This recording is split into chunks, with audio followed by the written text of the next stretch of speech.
Okay, good evening, everybody. Welcome back to Exploring the Lord of the Rings. This is session number 54, and we are getting ready to continue our conversation with Strider, and maybe, if we get lucky, we will get as far as Butterbur coming into the room and starting a second awkward conversation on sort of a different note. So that is the hope and plan for the evening here tonight.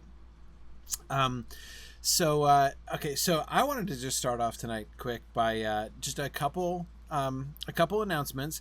One, just to point out there are a couple really cool things that are happening in the Signum world this week on Thursday. In fact, both of them happening on Thursday, 2 days from today.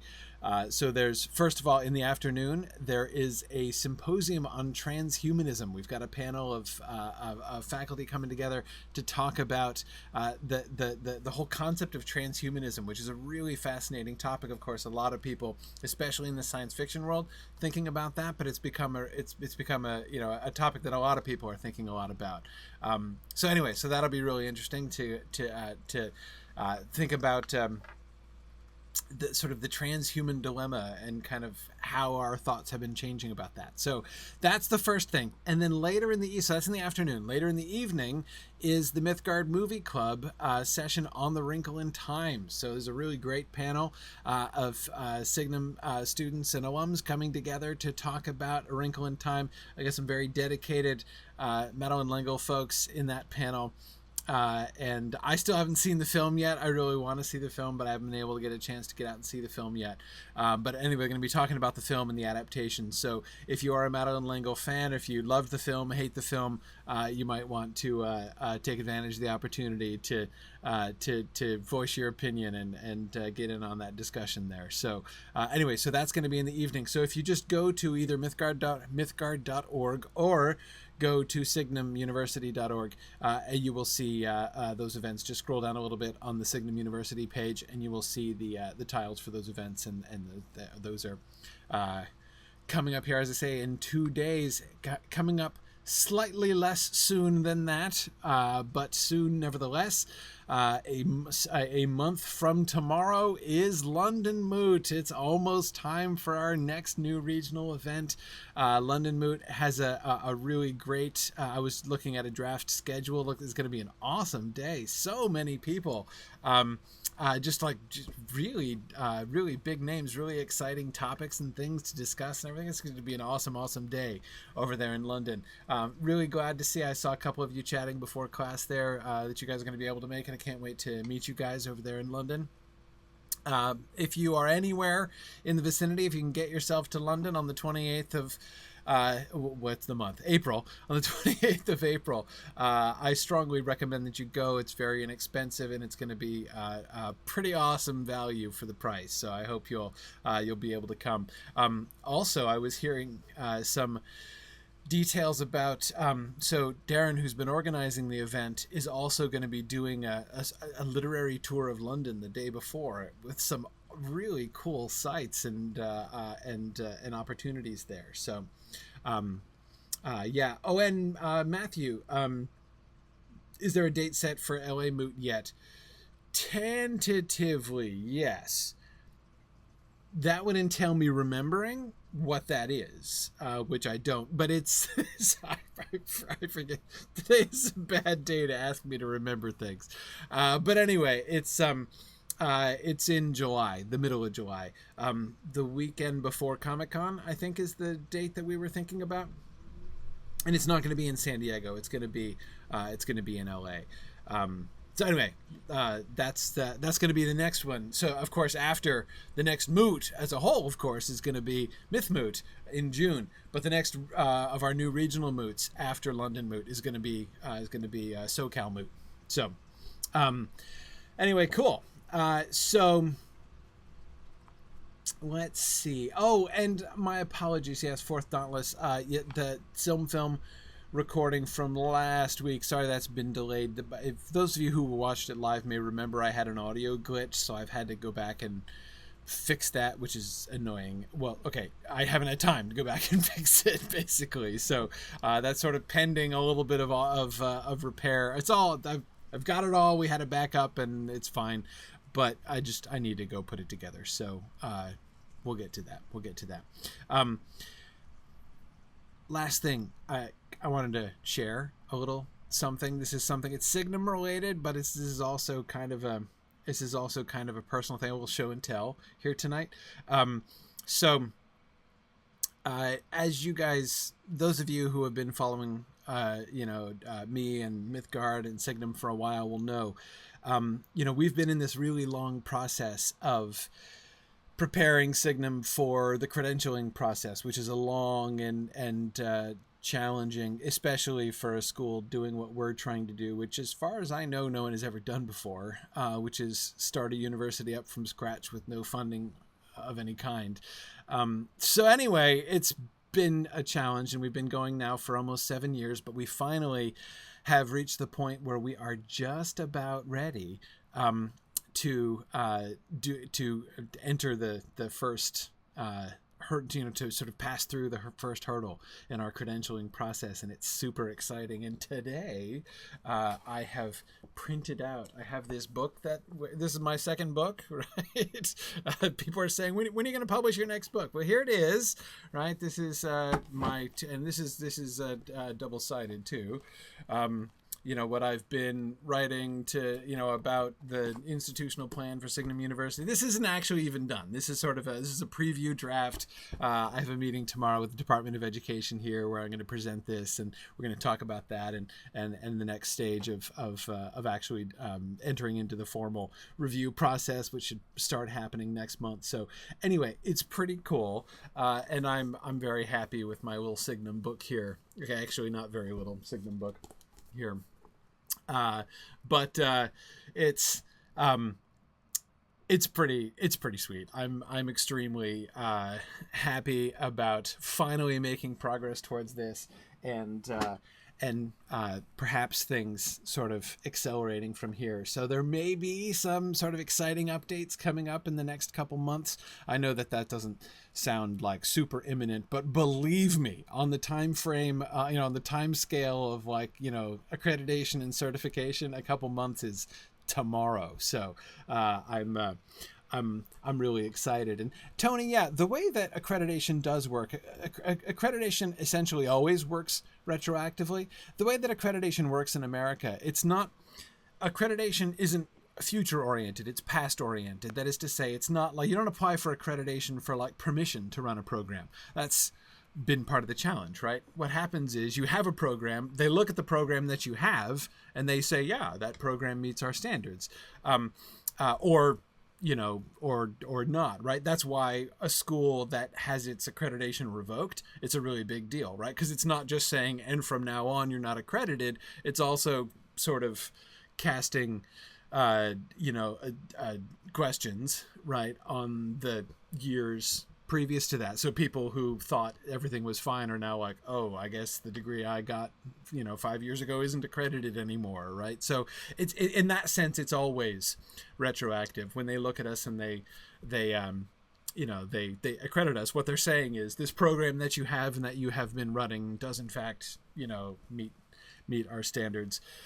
So anyway, and you don't want to get me started talking too much about this, especially when I'm sleep deprived as I am today. So, foo-foo, if only accreditation were just a way for the government to keep their hands in everybody's business. The government does keep their hands in everybody's business, but accreditation is run entirely by private corporations, which are not affiliated with the government, which is kind of a good thing. But also, anyway, never mind. Again, that's exactly what you don't want to get me started talking about. Anyhow, let's so not talk about that. Anyhow, I am excited. It's a really exciting period of time for Signum University. This time, which is really going to be through the next, really for the whole next year, starting now, is going to be pretty sweet, a lot of fun, very rewarding after long years of struggle and waiting. So All right. Anyway, so I just wanted to share that with you guys because it's a huge thing going on in my world. And it's also the explanation for why as I said, I'm a little bit on the sleep deprived side here this evening. So either I'm going to be much funnier than usual, or I'm going to like face plant onto my keyboard at some point later on in class tonight. So we'll see which way it goes there. All right. Let us... Are the two mutually exclusive? I suppose not, JJ. Not necessarily. Okay. So let us get back to the text here. We're lots of people seeking hobbits from the Shire, queuing up here in the Prancing Pony, patiently drawing a number and waiting to go in and talk to Frodo, who has done such a good job of staying under the radar there in Bree.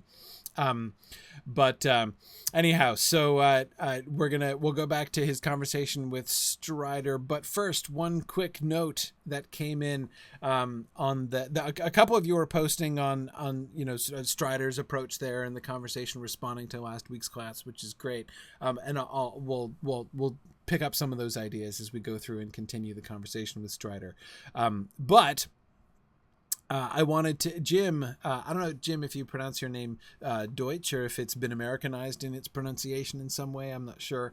But anyway, Jim took up the challenge that I gave, sort of tossed off in class a couple weeks back, and said, so he took up the challenge to count the alliterations with the word gleam in the Lord of the Rings. He really wanted it to be true, that is, that Gleam was always alliterated every time it used it. I sort of said that hyperbolically. It seems like Gleam always comes with some other GL word.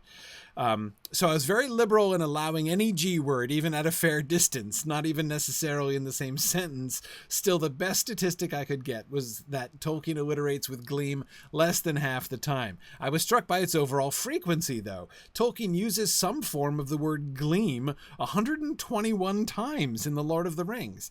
I wonder if any other author uses this word so frequently. The grand total, including gleam, gleams, gleaming, and gleamed, is only about 1 in 3, 41 of 121. That is 41 alliterations out of 121 usages. Gleam, alliterated 21 times. Gleams, 1 of 3. Gleaming, 12 of 31. And gleamed, alliterated 7 of 41. So he says, still well above random chance. Let's give it a bronze. I agree. So it's not, obviously, well short of every time. Thanks for looking that up, Jim. That's really fun. I still got to say, though, I think 1 out of every 3, about a third of the time, that's pretty good, right? I mean, it's way above random chance, right? I think that by itself is enough to suggest a pretty good trend, I would say. Especially because the GL beginning, or even, the hard G at the beginning, it's not like that's a super frequent move, especially GLs, but even just Gs. It's not such a frequent letter usage in English that you're going to do it by accident. A third of the time you say the word gleam. And I agree with you, Jim. I think that it's interesting even just to see the frequency with which Tolkien uses the word gleam. That does seem like rather a lot of times for that word to come up. Now, that makes me wonder, Jim. And first of all, let me just say, this is, of course, what always happens, right? You do some work and collect some data, inevitably, right? If you're doing a good job, and if you've collected, what this always leads to is more questions, right? So here's my next question there. Is there any pattern of the usage of Gleam? That is, does it tend to come in 121 times? I get that does strike me as pretty unusually frequent as well. Does it cluster around things? I mean, I would imagine, of course, there are some particular things that he tends to use it about, obviously, such as light, for instance, right? And like, moonlight or something like that. But I mean, like in the books, are there parts of the story, are there chapters where it gets used much more frequently? Are there, do we go long stretches of space in the Lord of the Rings without a gleam in the gloom, right? I'm just sort of wondering. I'd be interested to see the patterns. Under what circumstances does he get prompted to gleam so often? And do there tend to be any clusters like that? That would be my next follow up. But like I said, there's always a follow up question when you start collecting data. This is a lot of fun, I think. And yeah, see, Matt, I agree. It would be really interesting to know where these take place. It's interesting. Matt is particularly wondering, saying that Tolkien seems to like to he seems to want words to alliterate more in sections associated with Rohan, where he lapses into Old English patterns. I would be interested to see. Now, I mean, we've been noticing the alliteration, of course, and obviously we're still very far from Rohan. But yeah, I wonder if we would be, I just kind of interested to see what patterns might emerge there.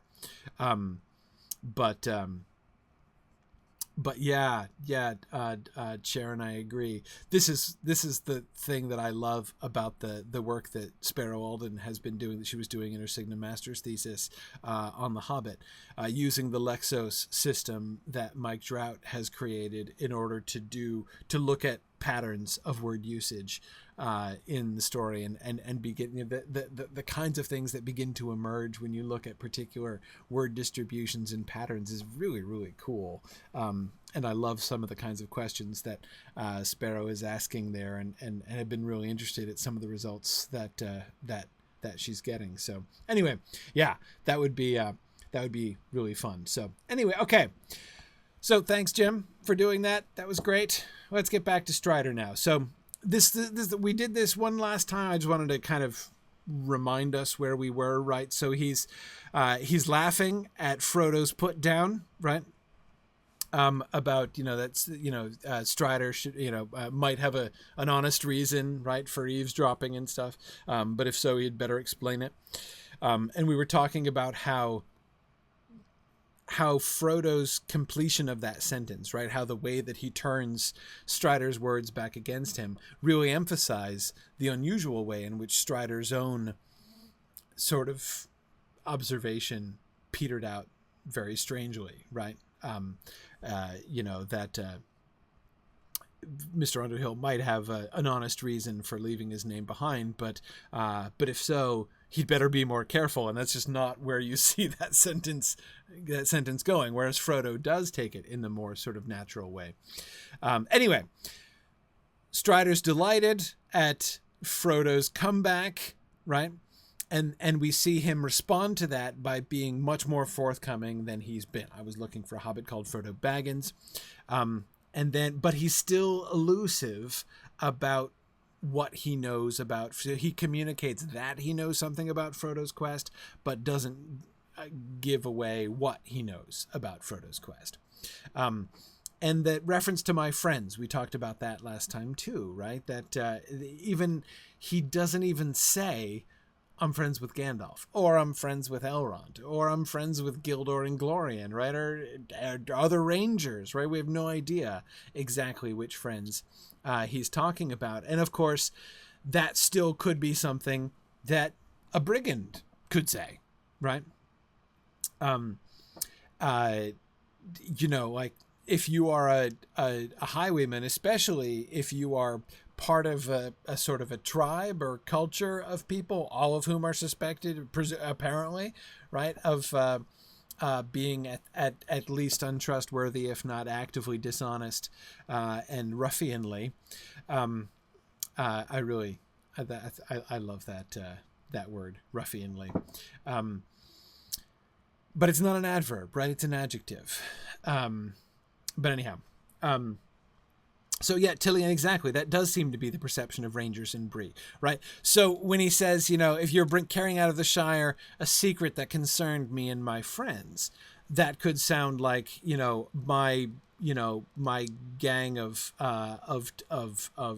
toughs and ruffians are looking to, shake you down because we heard that you had something valuable and we want it for ourselves, right? So, I mean, again, how he conceals that there is very consistent with the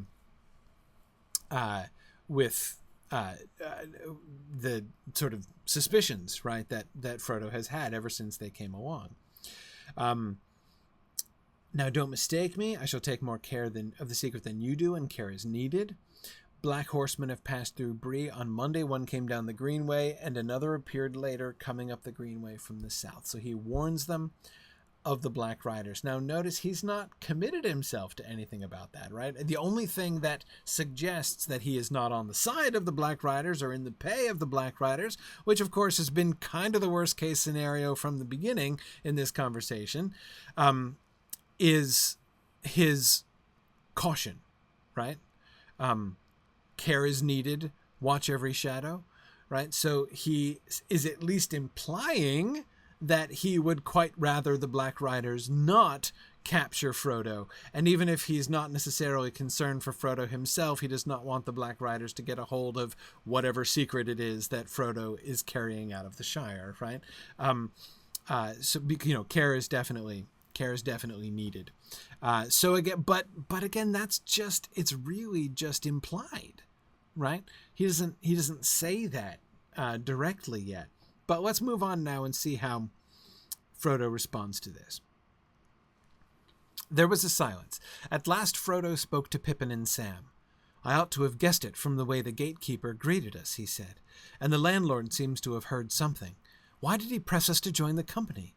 And why on earth did we behave so foolishly? We ought to have stayed quiet in here. Like, this has finally just occurred to Frodo. Yes, you really should have. Like, part of lying low is not going into the common room, right? Let's not even take the advanced course about not singing and dancing on tables once you do get into the common room. But, step one, Frodo, yes, is not going into the common room and perhaps staying quietly in your private dining room instead.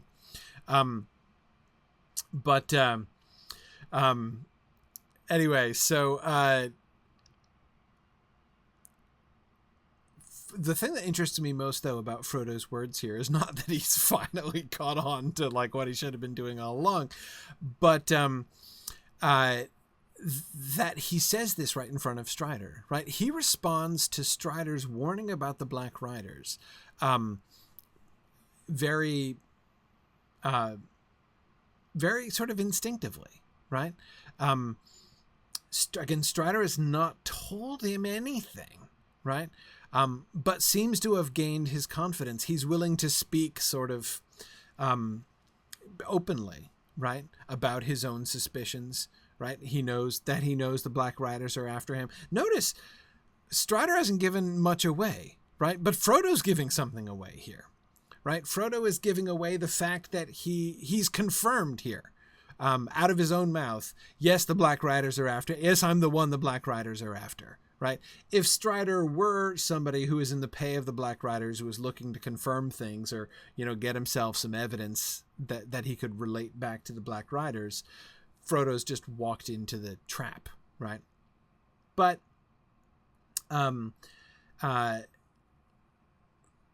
anyway, it's okay.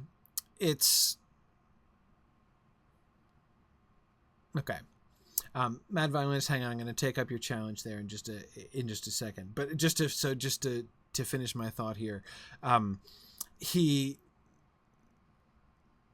confirmed who he is, right? So potentially Frodo has made a blunder, but of course it turns out not to be a blunder, right? Trusting this guy is the right thing to do, and Aragorn seems to have struck the right note. But again, the thing that I would point out is while he is making the gesture to Frodo that Frodo clearly does value, right? That he's picking up on Frodo's own fear and playing on that, kind of like a really good con artist might. But anyway, he is sort of showing, extending.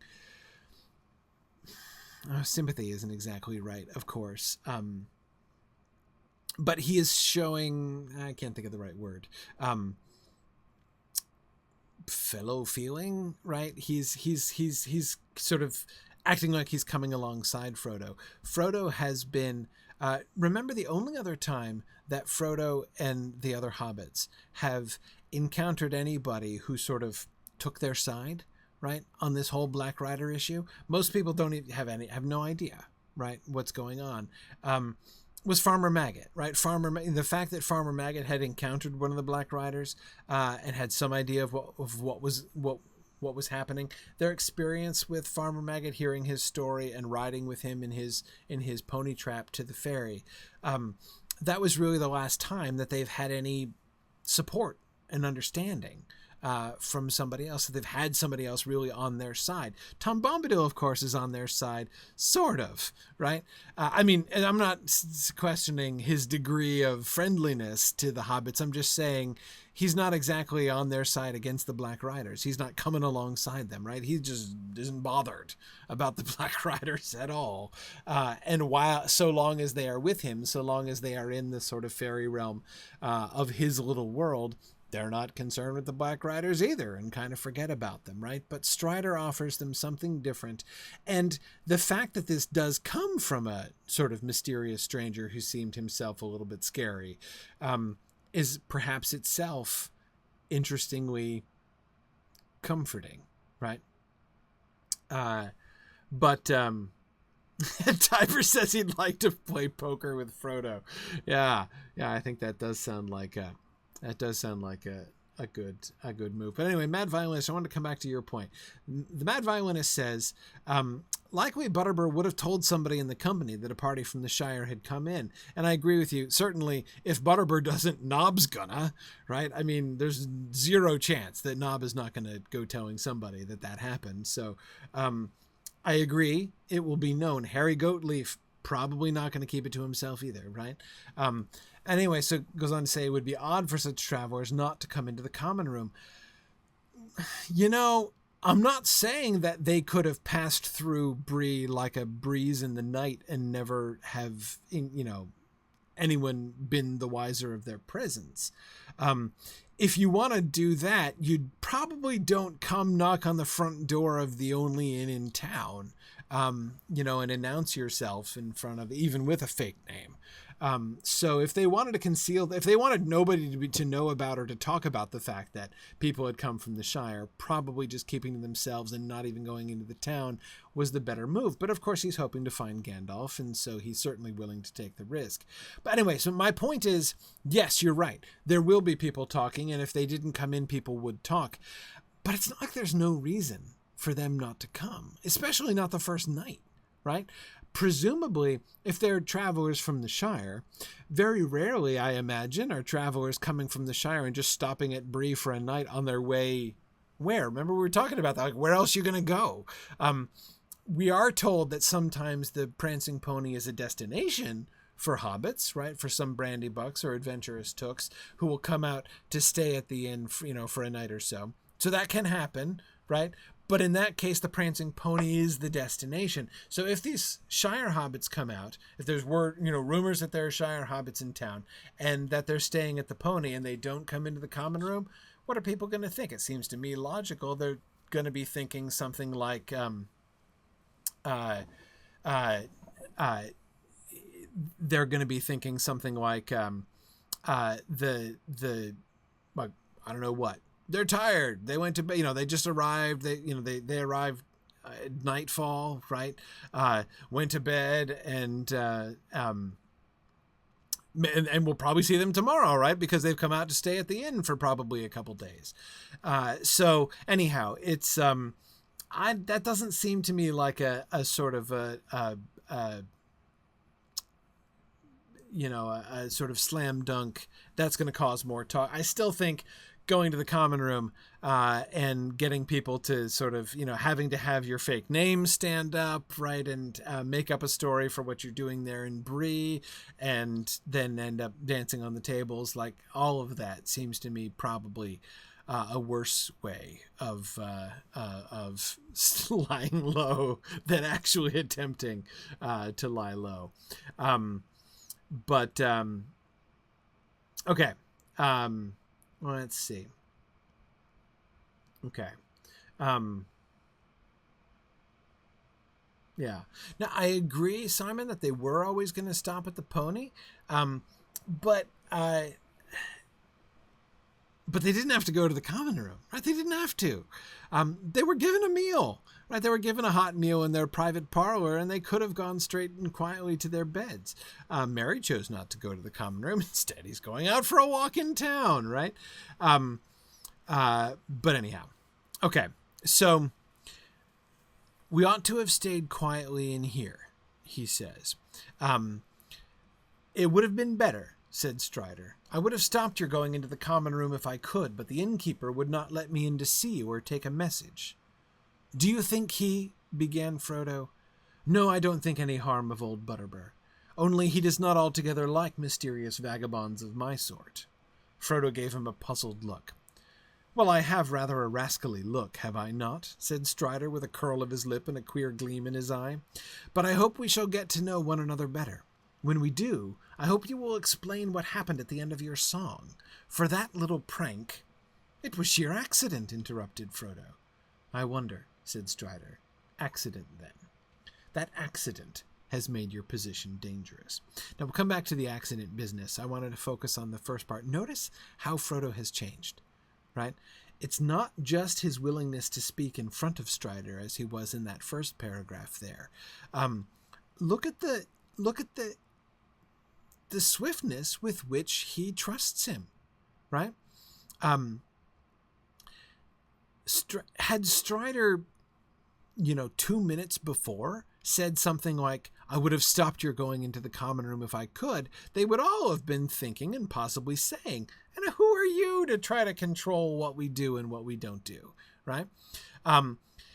If they had seen Strider and he had been like, I am trying to keep you guys in this private parlor, they would have had some pretty serious and fairly well-founded suspicions about what exactly he planned to do to them in that private parlor, right? So it's interesting that Frodo doesn't seem to, but that concept, right? That like Strider could have some, malevolent reason for trying to keep them contained and sort of keep them to himself, right? Not let them go out into public. That doesn't even seem to occur to him. The fact that he then turns to Strider, appeals to Strider, right?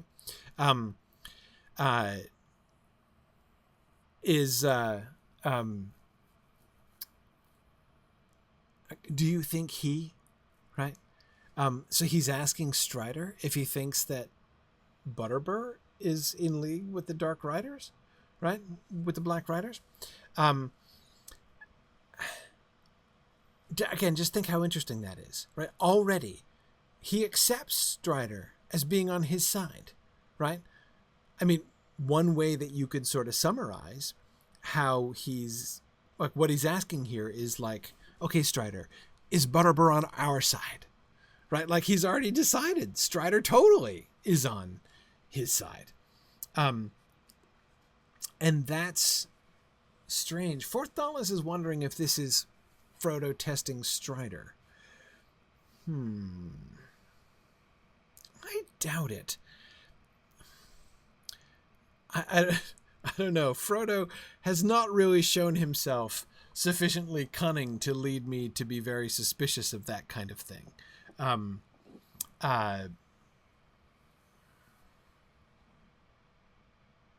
Now, Matt, you're right.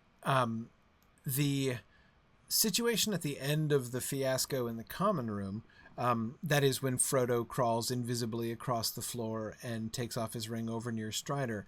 We talked at the time about how this creates at least this sort of perception of camaraderie between the two of them, right? Like the two of them are kind of in this together. The fact that he sort of uses Strider as his cover story, in a sense, for where he's been and what happened.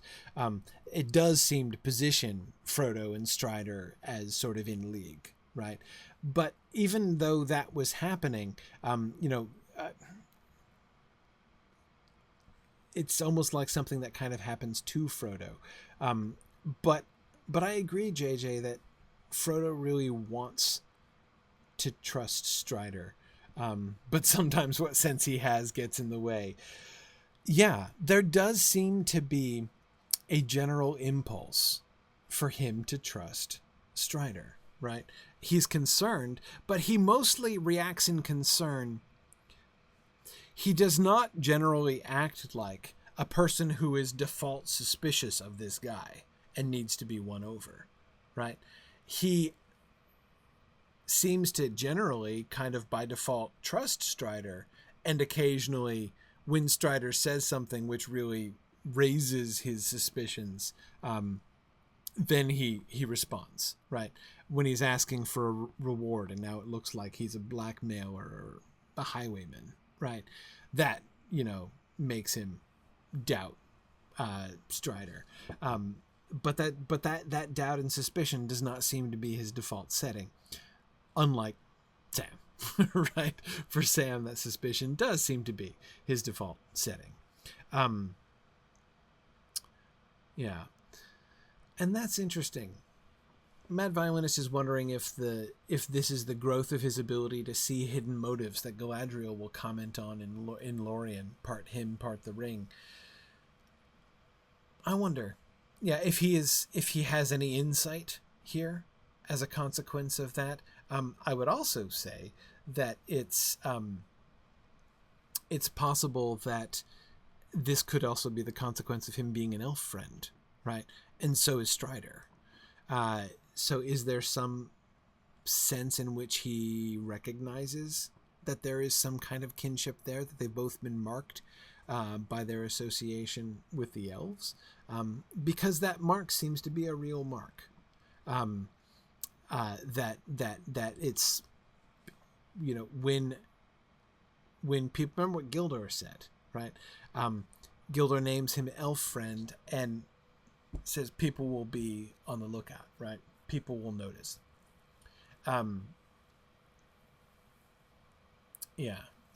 So for Thomas, that does seem to me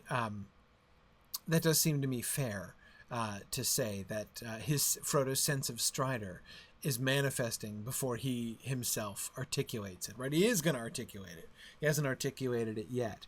But I agree. I think that we can see evidence that this sort of natural trust of Strider, and I think we've, in reading through things carefully here, one of the things that I think that we get is a clearer sense, clearer sometimes, I think, perhaps, than when we just kind of read through the passages at speed, of how counterintuitive it is that he should have this kind of default trust for Strider, right? There is every reason why Strider, Strider looks just exactly like the kind of shady individual that your mom had always warned you about.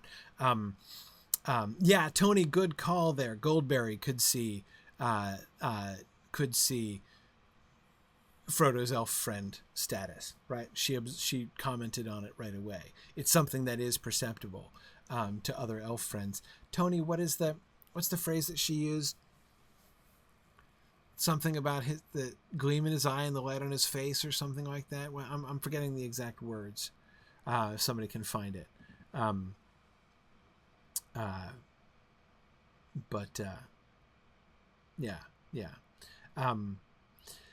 So you find the quote and give it to me. Yeah, that's the quote from Goldberry about when she notices it. Good. Okay. So again, not only does he now turn to Strider to say, "Are you sure that Butterbur is on our side?" Frodo appearing now confident. The ring in his voice. Thank you, Marianne. Yes, the light in your eye and the ring in your voice. Okay, there it is. The light in your eye and the ring in your voice tell it, right? Okay. That's how Goldberry can tell that he's an elf friend. Good. But anyway, the point I was just going to go on making, notice what Strider actually does next, right?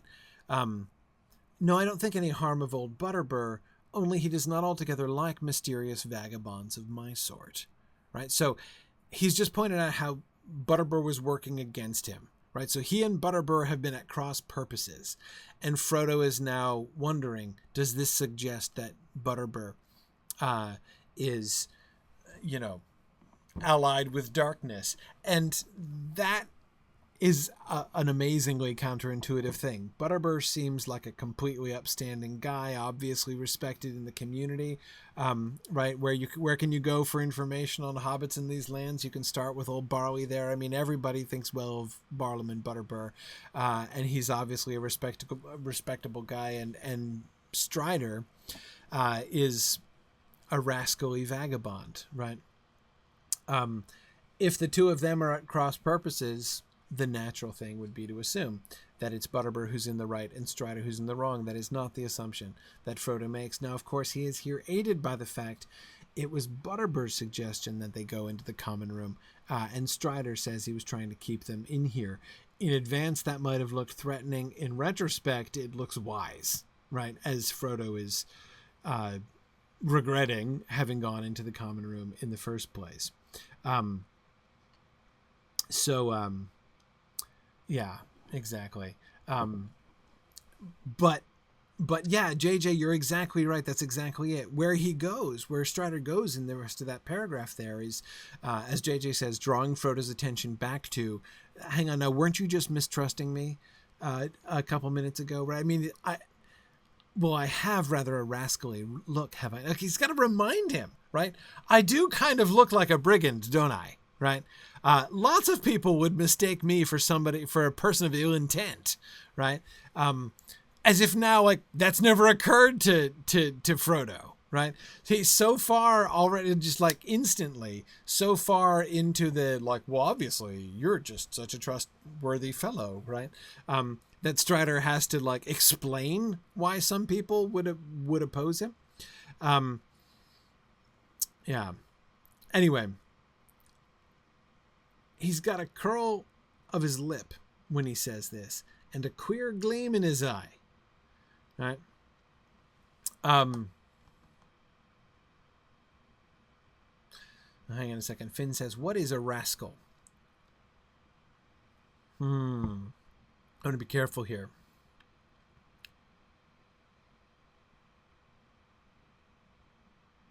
What does the word rascal mean? Anybody has access to the OED, you should look it up. This is, of course, why I love the Oxford English Dictionary and why the Oxford English Dictionary is the best dictionary in the world. Because it's the only dictionary built on historical principles. That is to say, most other dictionaries will just give you a definition as if, like, the word just has a meaning or even a bunch of meanings, right? By looking at the OED, you can figure out, you can answer the truly relevant question, right? Because the truly relevant question is not what does the word rascal means. Who cares what some dictionary writer in the 21st century says that rascal means, right? What you want to know is, what did the word rascal mean in the early 1940s, right? That's in England. That's the real question. When Tolkien used the word rascal, what did the word mean to him?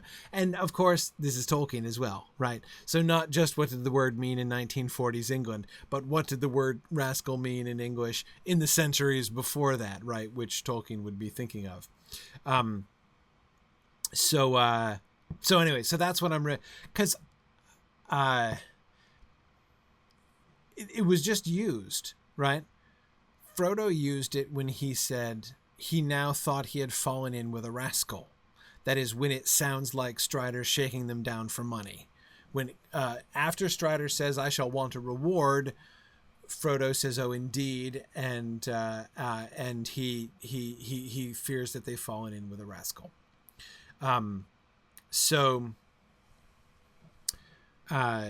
So yeah, Stephanie, it's a great question. Then visually, what does a rascal look? What does it mean to look rascally, right? So first we have to figure out what a rascal is exactly, and then we have to figure out what a rascal would look like, such that Strider could describe himself as rascally and apparently assume that Frodo's going to understand what he's talking about.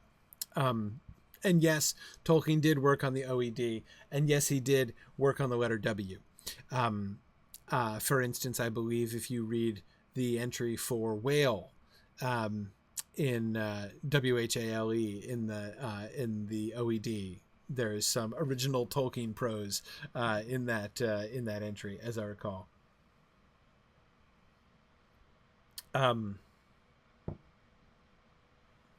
Yeah, yeah. Switch Rascal. Oh, you are so right, Boomful. Yes, Rascal in Middle English is now I'm remembering Chaucer's usage of the word. It gets used at the end of the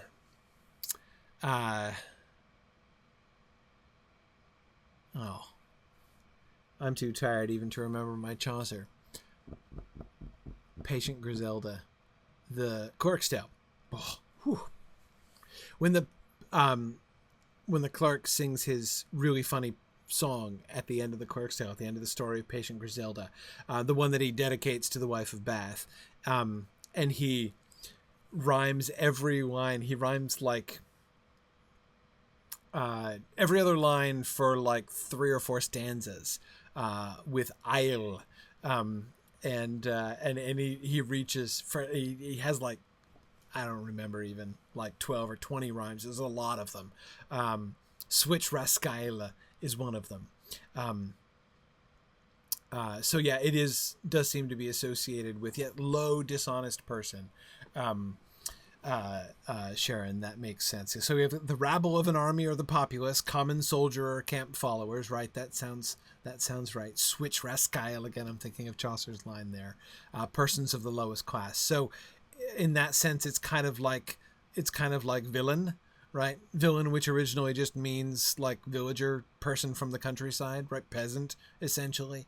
And then comes to have, through association with lower class people who are assumed to be less virtuous by some, though of course others consider them like the paragons of virtue at the same time, but whatever. Anyway, it ends up becoming an insult, like, a moral criticism, right? Rascal sounds sort of similar in that way. Yeah. Belonging to the rabble or the common herd, Matt. Okay, yeah, man of low birth or station. Yep. So it's a peasant word, which now has developed very like villain, really. Actually, quite like villain, though I think perhaps based upon Frodo's usage there, it sounds a little bit more specific than, say, the modern word villain, right? Which is just kind of vague.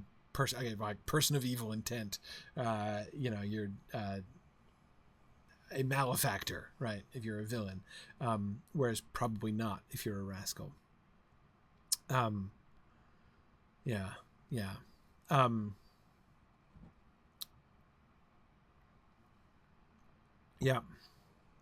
Okay. So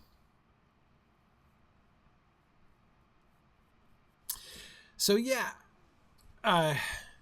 Picasso up there in the Twitch chat. I don't think it's necessarily that Frodo is kind of intrigued by a rascal, that like we're seeing his adventurous side come out there. That reading doesn't seem to me to work, mostly because it's not that Frodo does not seem to me at all to be sort of like delighted or titillated or whatever, by like the rascal. He's not like, I think that you're a bad boy, right? But I like that about you. Like, that's not what I'm hearing with Frodo. He's in the moments where he suspects that Strider is a bad boy, right? He's not pleased, and seems quite sort of put it back with it. But yeah, good. So Matt points out that unlike with villain, the association is not just with the peasantry in general, like farmers or whatnot, but with common soldiers, low-class people, but low-class people in the army. There's an overtone of violence, Matt says, and that seems right. So when the narrator says that Frodo thinks he had fallen in with a rascal, the implication presumably would be somebody who is preparing to pursue unscrupulous means to shake them down for money, is how I understand his use of the word rascal there. Whether he understands himself to be an like immediate physical threat, right? You know, whether Strider's going to actually mug him now. It sounds more likely that he thinks he's a con artist, right? But probably a con artist who may not scruple at mugging. Yeah. Good. Anyway, so rascally, then, narrowing ourselves back into our current word here, to have a rascally look, therefore, would mean, well, like ruffianly, right? Somebody who is at least willing to use violence for at least questionable ends, right? So rough and unscrupulous, right?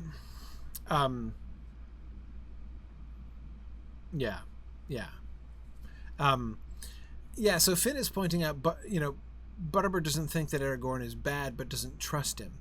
Yes, and Finn, I think there's where you can see he doesn't altogether like mysterious vagabonds of my sort, right? Notice Strider is saying that Butterbur knows no evil of him and has never claimed to know any evil of him, right? Butterbur's never made any accusations against Strider, right? He's mysterious.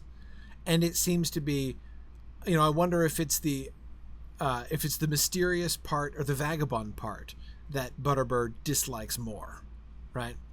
And Strider points at, and this is where then Strider says that he admits that he has a rascally look.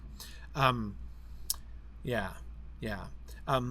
I think it's a really good connection. Matt goes on to add that it feels like the characters associated with Falstaff in Henry V, right? Yeah, the sort of low band of thieves that, of whom Falstaff is sort of the center, at least, if not the actual leader in any kind of bold and intrepid sense, other than verbally and gustatorially, I suppose. But yeah, no, exactly. Those the kinds of people with whom Prince Hal hangs out and like ambushes folks, acts as a highwayman. That seems to be rascals there. And is there some classist baggage there? Sure. Yeah. Yeah, absolutely. I think so. But again, remember, it's not just an English thing. That trend, I mean, I made the comparison to the word villain, right, to make a point. I mean, that's a very common thing. It's a common trend that a word that originally meant low class comes to mean bad guy, right? This is not a unique example, certainly, of that phenomenon.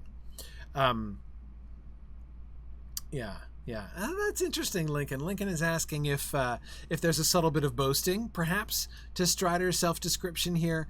I've spent decades cultivating this rascally look, right? I wonder.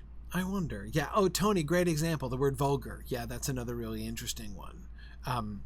Which works. And again, it's not the same, right? Villain, vulgar, rascal, they don't have exactly the same connotations in the later versions, right? When they come to mean not merely a description of someone's socioeconomic status, right? But a sort of a moral description in some sense. None of them mean exactly the same thing, but the trend is similar, right, in all three.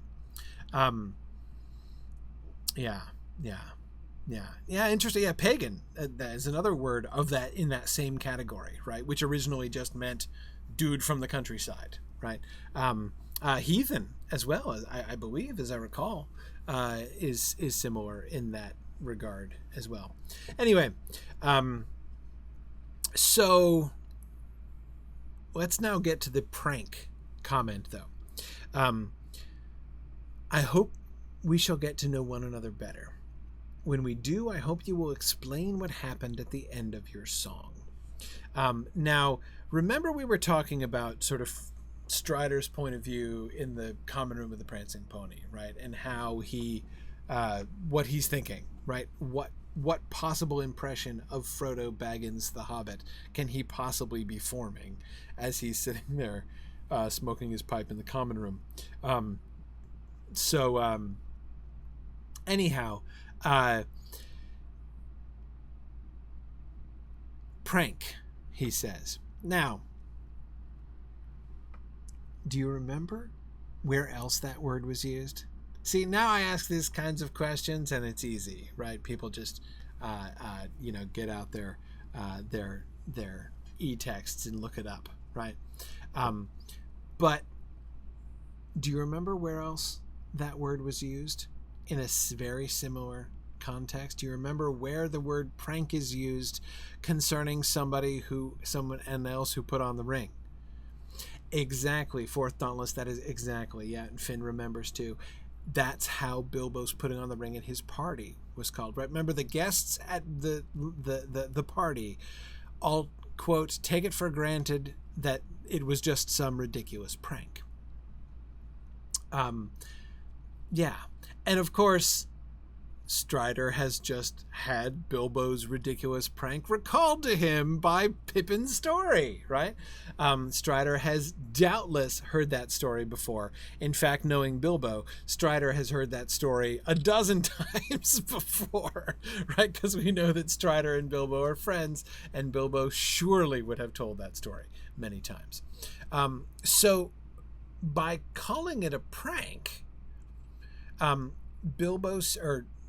Strider seems to be suggesting that Frodo, or speculating, assuming that Frodo's motivation for doing this, he does seem to assume that Frodo did it on purpose, right? That he put on the ring on purpose. What could possibly motivate him to do that? The desire for a prank, right? What motivated Bilbo to want to do it, right? Why did he do it? Why did Bilbo play the prank? Now, we know that Gandalf ruined the joke with the flash, which prevented everybody from staring right at him and then him just vanishing as they're looking at him. That was Bilbo's plan, right? That was the joke, capital J, that he was planning to play, right? And it was a prank. So when the guests all think that it was, take it for granted that it was some ridiculous prank, well, they were right. At least it was intended to be right. Yes, Bilbo's leaving. Yes, he's moving out of the Shire. But he doesn't have to disappear in front of everybody to do that. The joke that he's going to play is a totally different thing, right? Yeah, Matt says the ring thought it was a good idea both times. Yeah, I suspect so.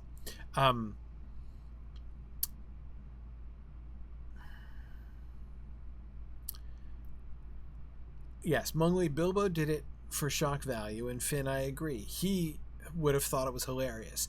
Because remember, he'd have been standing right there. That's the really cool thing about this, right? I mean, it's one thing to perform some kind of, sleight of hand feat, right? Where you're like slip aside and people don't notice that you have, right?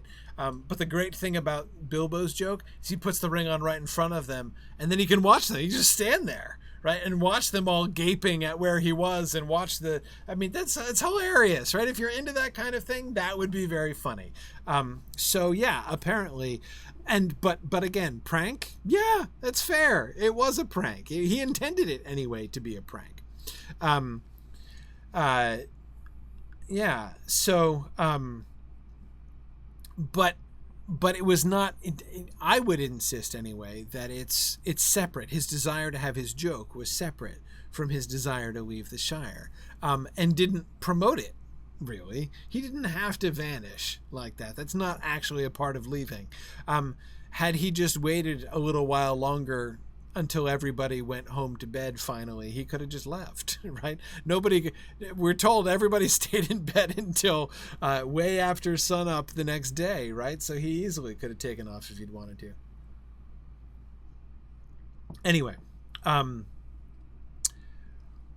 So yeah, but Laurie, it is kind of like Tom Sawyer's funeral, right? Yeah, exactly.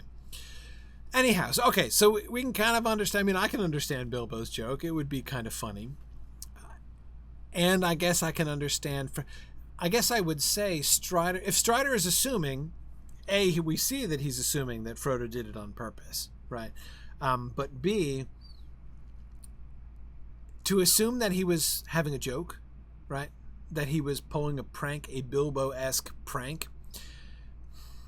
Honestly, that seems to me like the most benefit of the doubt that Strider could possibly show Frodo. I'm trying to think of a better case scenario, like a more generous interpretation of what just happened, than that, right? Because it's, if you believe that it was done intentionally, that Frodo deliberately put on the ring in front of everybody, it's a really hard action to defend, as we were talking about when we were looking back at the Prancing Pony, or at the Common Room scene. Yeah.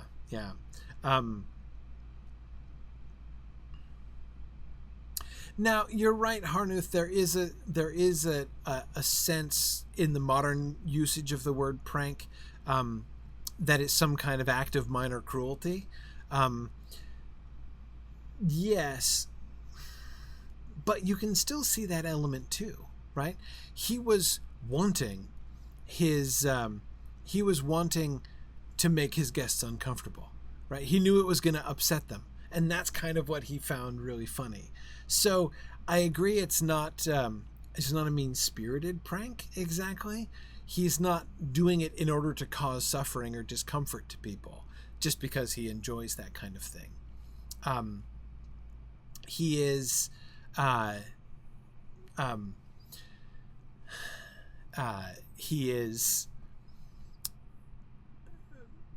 well, but again, like, enjoying the discomfiture of his guests was exactly what the prank was going to be about. Anyway, Frodo insists, he interrupts to insist that it was sheer accident, to correct his assumption. I did not put it on purpose. I was not playing a prank. I wonder, said Strider. Accident then, right? As he sort of concedes.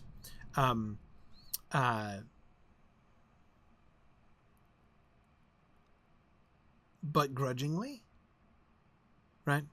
And I've always understood that line. I wonder, accident then. I've always understood that line to basically be him saying, I don't think he's questioning Frodo here, right? I don't think he's saying, well, you say you didn't do it on purpose. Well, maybe you did, maybe you didn't, right? But okay, I wonder, right? I wonder if you really did or not, but it's fine. I don't think that's what he's saying. I think that he's saying, Frodo's just said it was sheer accident. And he's like, yeah, maybe it was just chance, but I'm not sure that was just chance, right? So yeah, I do think that he is acknowledging the power of the ring, right? Now, notice, though, that's not where he started, right? He started with the assumption that Frodo did it on purpose. So his saying, I wonder, suggests to me a change of heart, or at least a change of interpretation on his part, right? That he is just now thinking, ooh, hang on. If you're saying that was a sheer accident, and he's like, come on now, I'm ready to rule out mere chance, right? He's ready to rule out mere chance. Frodo, it felt to Frodo like an accident, right? He thought it was an accident. He wants to promote the idea that it's an accident. I think that Strider is in this moment acknowledging, okay, something else is happening here. So Tony, I think that he is hinting that he knows how the ring works, but I think that he's not familiar enough with it. It did not seem to be his explanation, his number one explanation, right? He falls back on it relatively quickly. But again, even the phrase, I wonder, right? He's not being definite, right? He's like, maybe, right? So he's being skeptical about the observation that it was sheer accident. But again, I don't think his skepticism attaches to Frodo's claim itself. Exactly, JJ. Not that he's lying, that Frodo's lying, but that Frodo is mistaken about whether or not the accident was a sheer accident or not. But he doesn't fight it. Accident, then, right? Why does he concede? Why does he give in to that? And again, I don't think it's because, like, okay, let's all, like, I know, you know you're lying, I know you're lying, let's just move on, right? Again, I don't think that that's what's happening here. I don't think that he's accusing Frodo of lying. So why doesn't he push it? Because he doesn't want to talk about the ring, right? Because he doesn't want to give it away. He doesn't want to be anybody's source of information about the ring, because he's still worried that a trap is being set for him too. Accident thing. Let's talk about it as if it were an accident, right? I've acknowledged my skepticism. That accident has made your position dangerous, almost as if it were intended to, almost as if it were done on purpose in order to make your position dangerous. Yeah. All right, let's keep going. Hardly more than it was already, said Frodo. I knew these horsemen were pursuing me, but now at any rate they seem to have missed me and to have gone away. You must not count on that, said Strider sharply. They will return, and more are coming. There are others. I know their number. I know these riders. He paused, and his eyes were cold and hard. And there are some folk in Bree who are not to be trusted, he went on. Bill Ferny, for instance. He has an evil name in the Bree land, and queer folk call it his house. You must have noticed him among the company, a swarthy, sneering fellow. He was very close with one of the southern strangers, and they slipped out together just after your accident. I love that. Just after, again, his still going along with that. Not all of these southerners mean well, and as for Ferny, he would sell anything to anybody, or make mischief for amusement. What will Ferny sell? And what has my accident got to do with him? Said Frodo, still determined not to understand Strider's hints.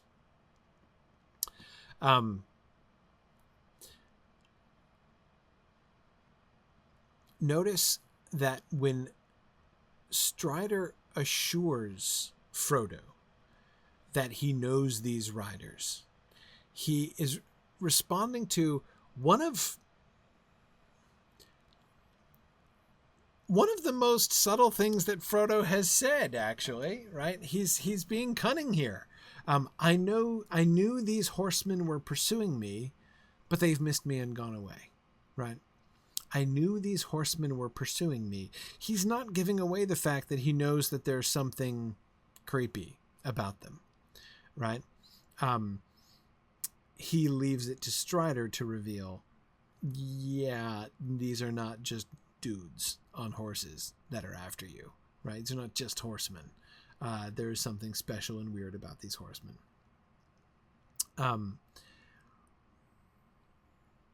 Yeah. And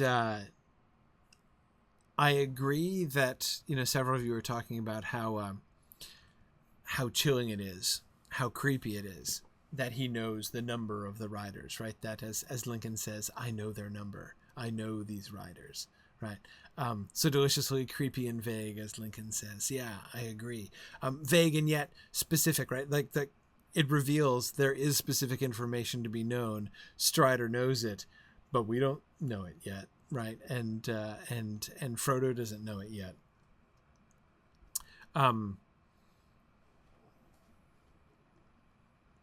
Yeah, does this mean he knows ring lore? Again, I still think what I said last time.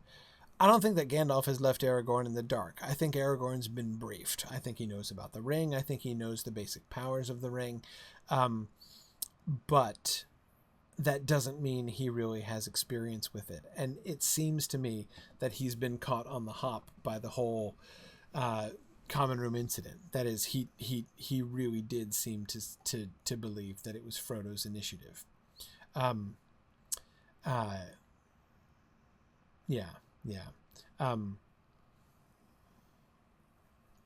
Yeah, and I agree, JJ. There are any number of places he would have learned about the Nazgul, right? Sure, no reason why not.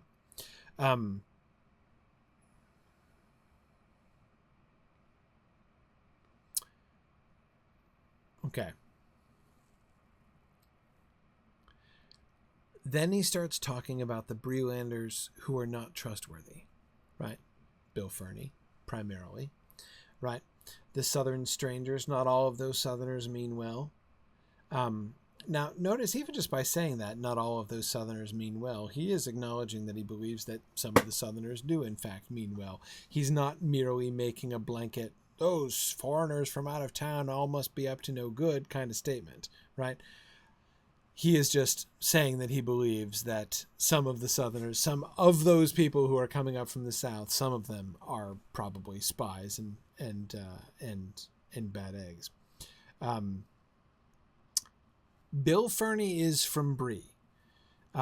He has an evil name in the Bree land. The rest of them, like Mr. Squint-Eyed Southerner, who doesn't ever get a name at all, right? He does not have an evil name in the Bree land because he has no name at all in the Bree land. He's unknown in the Bree land. He's a stranger. And a foreigner. Sharon says, I want to know what Bill Ferny's evil name is. It's a secret. He has a secret evil name, right? But yeah, Bill Ferny's definitely a Brewlander, and that's why he has an evil name, right? Having an evil name, that's a synonym for bad reputation, right? He's got a very bad reputation in the Brewland. So, and he got that by being a local, right? But a bad local. Yeah. Yes, Simon, it does seem, Strider seems to imply or take for granted that the people coming up from the South are in fact refugees, right? There have been troubles away to the South. People have lost their homes and they're traveling north looking for places to live, right? Because they've been kicked out. So yeah, that seems to be genuinely happening. Many of them are genuinely just people who are seeking help. But of course, some are coming up from the South with bad motivations. Yeah.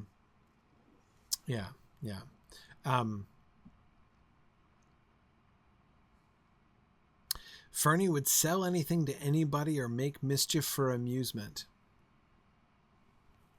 There you go. Some of you guys were debating pranks, I saw, and the difference between doing something mean and being mean-spirited, right? Well, Bill Ferny is mean-spirited, right? He makes mischief for amusement, not even just for gain, right? He is interested in gain. He seems to be primarily motivated by gain, but although he may be primarily motivated by gain, he's not exclusively motivated by gain, right? He's also motivated by amusement. He simply enjoys making mischief.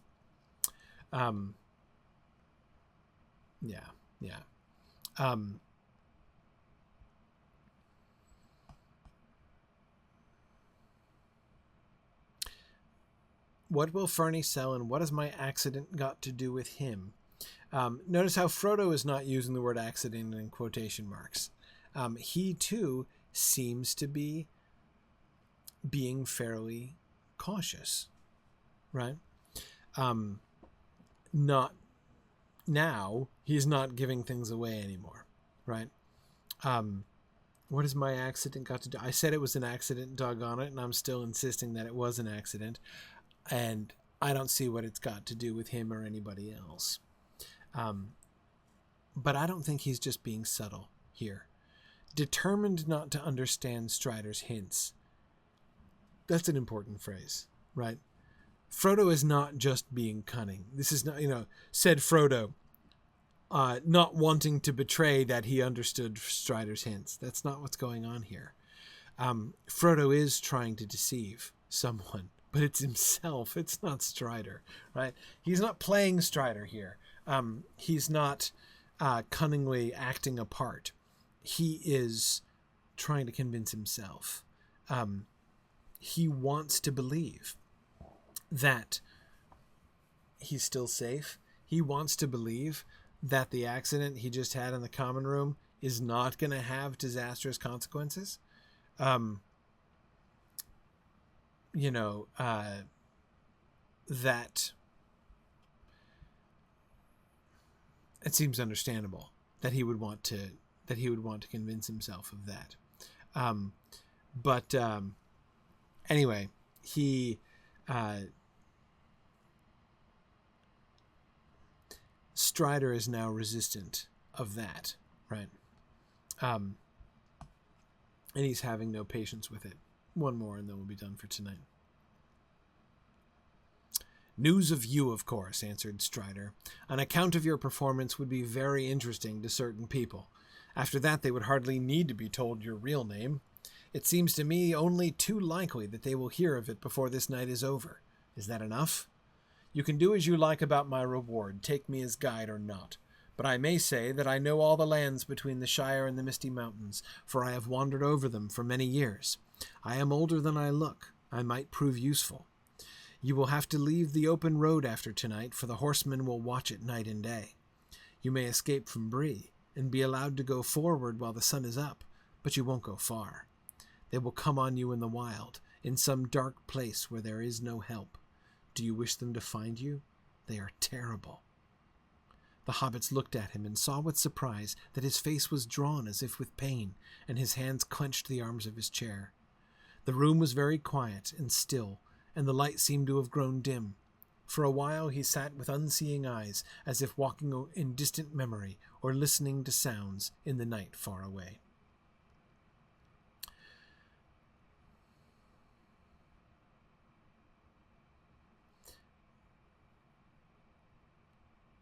Is this a reference to his forgotten wooden shoes?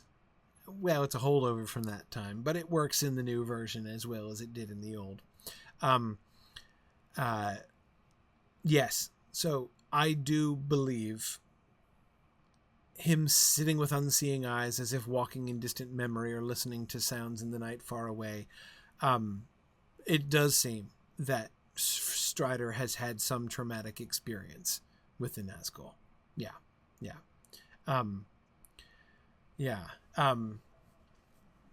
Good. Aragorn and Blue Wizard are both pointing out how Tolkien capitalizes night here.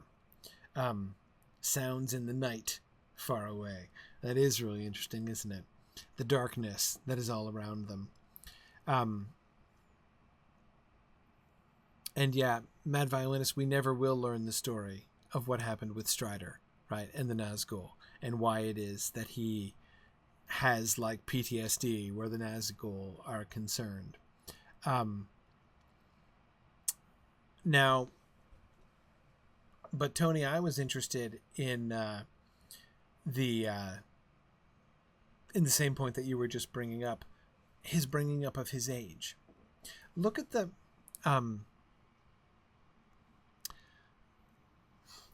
big picture there, right? Notice what he's saying about himself there.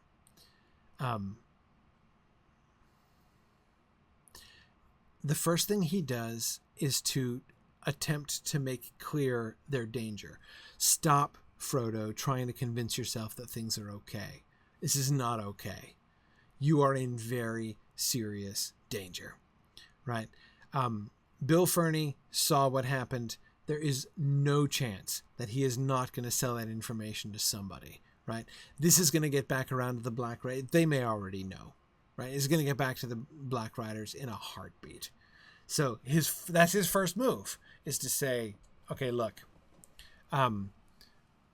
don't kid yourself, right? Stop trying to fool yourself.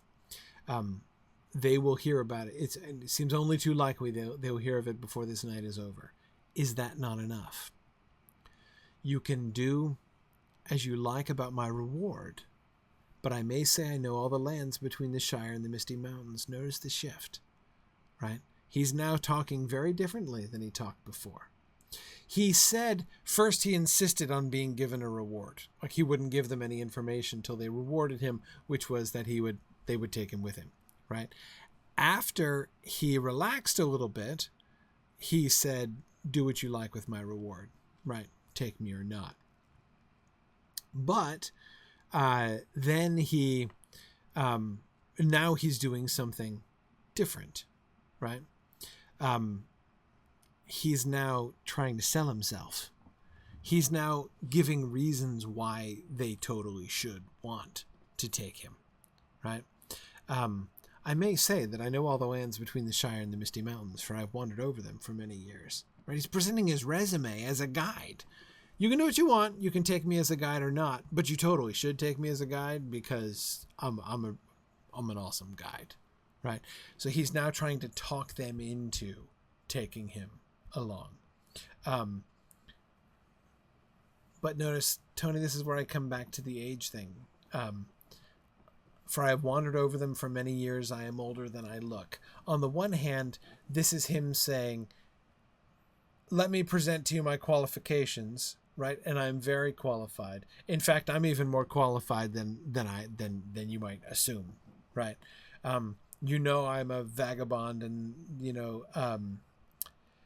what's his name? Butterbur has said that I, go about at a great rate. So that I travel all over the place. You've heard my reputation as a traveler, right? Even just in the name Strider that I've been given. But then he ups it, right? After claiming that, I am older than I look. I might prove useful, right? But to me, the thing that's most interesting there is notice what he's now doing. Not quite exactly for the first time, but certainly more strongly than he's ever done at any other point in the conversation. That is, he is pointing to the fact that his appearance is deceiving, right? He says about a small thing, his age, namely, right? I'm not what I look like, right? This, what you see of me will lead you to some false assumptions. So that is one of the reasons why that's a really interesting move, right? Not to mention the fact it is also indirectly, it is a hint, still kind of a vague hint, right? But a hint at who he really is, right? Don't tell anybody, but I'm totally of Numenorian descent, right? He's not said that, but he's come close to that, right? Because, as, Magpie was just pointing out, his hair is dark and flecked with gray, right? He says I'm older than he looks. He looks kind of old, right? How old is he then? It's not like he looks super young. If he looked like an 18-year-old kid and he was saying, I'm older than I look, right? That could just sound like an appeal for respect. You should totally respect me, right? Don't dismiss me as an ignorant and naive youngster. But they weren't dismissing him as a youngster, right? Clearly nobody involved there was. Magpie, exactly. He is in his 80s. Now, he doesn't say that. If he said that, that would be giving things away, right? Just like he doesn't say who his friends are, right? So he's still not yet betrayed anything. He's not notice he's giving his credentials here, but he's doing so in such a way as not to betray who he is. Nobody could really guess. He's hinting at the fact that there's something special about his age, but he doesn't spell it out.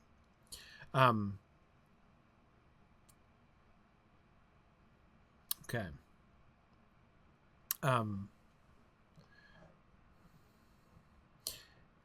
His reaction to the thought of the Black Riders catching them seems to be another moment where he's building credibility, right? Again, they know that the Black Riders are deeply unsettling, right? They know that there's something just terrifying. It's not just being found by a servant of the enemy, that would be bad enough, right? I've been located by a spy of Sauron, and I have the One Ring, right? That's a bad situation, but it's not just that, right? They are uncanny in themselves. Remember chapter 3. Remember the sniffing. Remember Frodo lying there as the Black Rider is crawling over the ground towards him, right there. These things are not right. They are not right. There is something really eerie here. Whereas others just refer to them as horsemen. Even Farmer Maggot was pretty convinced they were up to no good. But they... So he was pretty sure they were up to no good. He seemed weird, hissed at him and stuff, right? But even Farmer Maggot doesn't really see them as alien, right? As monsters, not humans or humanoids, but actually monsters. Aragorn,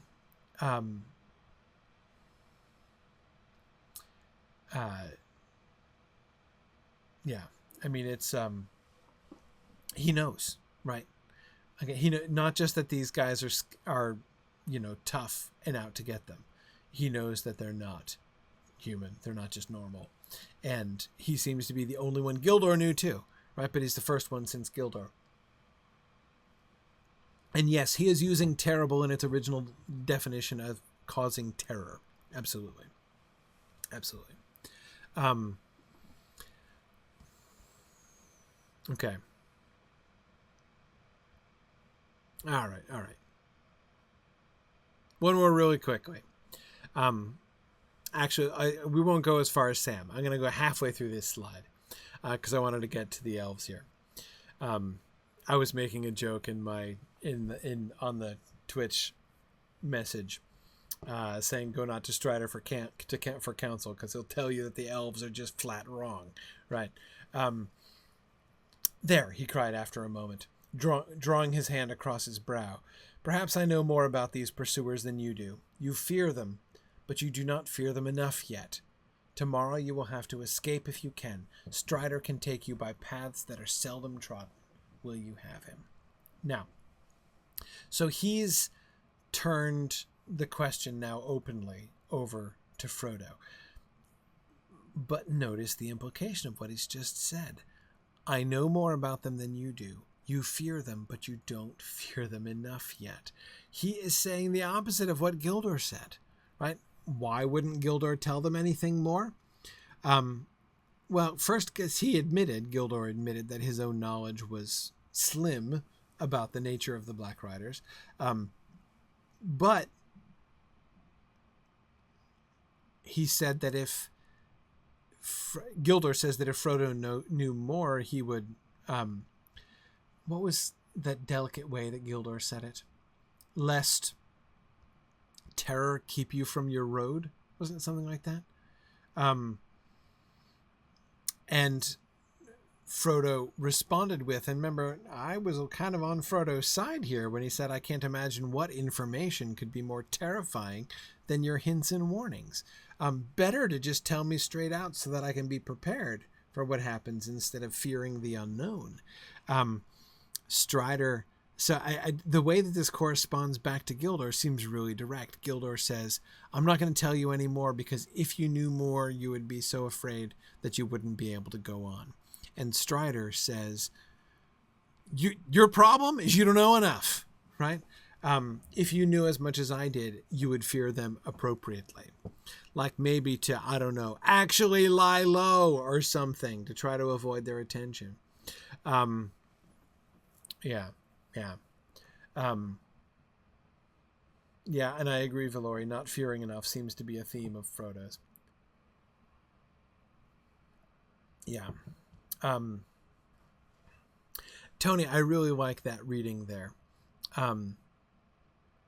That when he turns to the third person, as a couple of you are observing, Strider can take you by paths that are seldom trodden. Will you have him? I really like Tony's reading that he's it's almost like he's acknowledging that Strider is not his real identity, just a role that he plays, right? I'm playing the role of Strider. Will you go along with Strider? Yeah. Yeah. Um, yeah. Yeah. Exactly, Valori. Strider is a part that he's acting. Um, and he's acknowledging that here again, just like the "I'm older than I look" thing, right? Even just saying, "I've got a secret identity," totally do, right? I mean, even leaning forward and saying, "I'm not what I appear to be. I have a rascally look to me, but I'm not really rascally," right? Um, Even that is taking a risky step, right? He has cultivated, it seems, the Strider persona in order to avoid questions like, "Who are you?" Right? "Who are you really?" Um, yeah, yeah. So interesting. Yeah, the Blue Wizard is asking, what are the clues that Strider is using to assess their level of fear? Like, on what does he base his statement that they don't fear them enough? What Frodo just said. "I knew that these horsemen were pursuing me, but they seem to have passed and moved on. I'm fine now," right? That is yeah, you fear them, but you don't fear them enough, right? First of all, they're better at finding. They have more resources for finding you than you suspect, right? But more than that, it's not. The question is not how probable is it that the Black Riders are going to come back tonight, right? The question is, if there is any chance, like if you knew really, if you knew enough to be appropriately afraid, you would be more willing, to, I don't know what, like take risks to avoid them, or rather than being like, "Oh, it's fine," right? They probably won't come back, and going straight to the common room to drink. Tony, exactly. Yeah, good. Okay, so let's pause there. We'll get to Sam's interjection next time. We'll start with Sam. Next time, so that's good. Okay, all right. I'm gonna stop almost on time tonight, so this is the end of our book discussion here tonight. So it's field trip time. So let's do field trip. It'll be maybe a little slightly brief field trip. I'm kind of fading in through my own sleep deprivation as it gets late here tonight, but I'm good, I think, still for some field trip action. So I'm going to say thanks to everybody who joined us just for our book discussion tonight. I'm going to say goodbye to our folks on Twitter. Feel free to join us at twitch.tv/SignumU.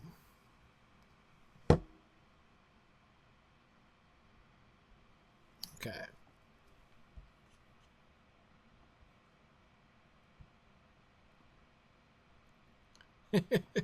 Yeah, that's my standard mode.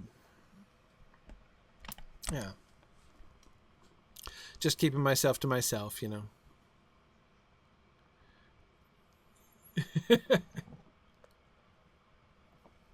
All right, so last week, we got Valori and Maven with us here tonight. All right. So see, exactly. See, I was thinking of you tonight here, Maven. I was like, okay, tonight I won't, keep going until like 12:30. All right. So anyhow, so let's head out. So I remember I said last week we finished with Bree. Or the Bree lands, or rather, we finished with every part of the Bree lands that isn't in a part of the story that we haven't gotten to yet. Namely, I skipped the Midgewater Marshes and the Weather Hills. We've been everywhere else other than that, but we'll get to those as the companions travel through those later on. So I'm going to save those, which means we're going to continue our northern expansion. We did the North Down, so we did Evendim, and we did the North Downs, through Fornost and then over, and we got right up to the border of Angmar, and I want to continue there up into Angmar tonight. So we're going to go back to the gates where that we were looking at the gates with that too, like the female person and the male person with the weird hands and the multiple elbows and things. So we're going to go back to those statues, the statues with the bizarre elbows. So we'll go. Let's ride up to Esteldean. At least I figure I'm going to ride up to Esteldean and then ride out from Esteldean, and we'll just cross the border. Yeah.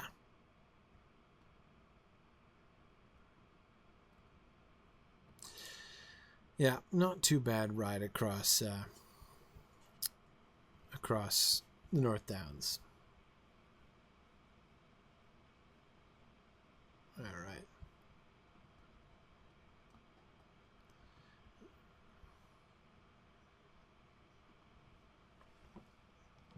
Yes.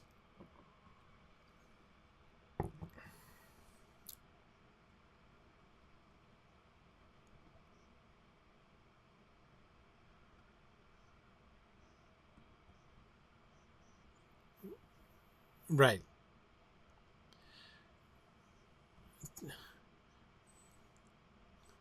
Right. Just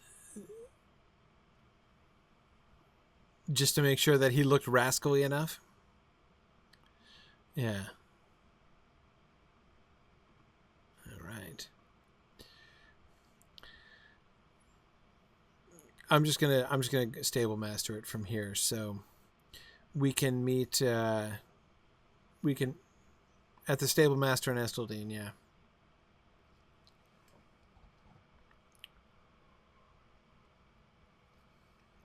Now I joke about Esteldean being, the secret that's right out in public here and not being hard to spot. But then again, maybe I'm being unfair. I mean, I don't think I'm being unfair about the fact that the place is easy to spot. But just because you can see that there's a big wonking ruin in here doesn't mean that it's the top secret base of the Rangers, right? I mean, as we've seen, there's big wonking ruins all over the place. So,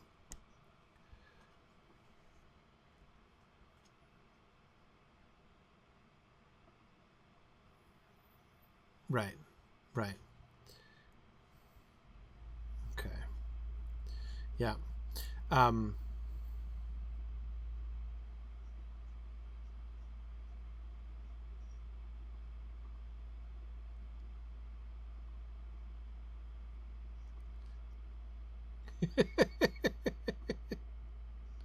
yeah, sorry, I'm also trying to I'm trying to fix an audio problem apparently there.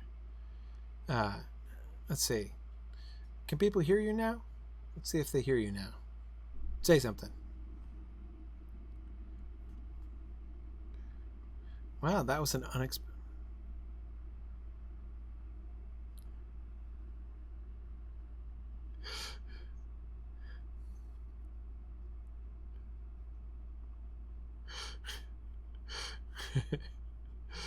All right, cool. I think I could see your levels moving there when you guys were talking.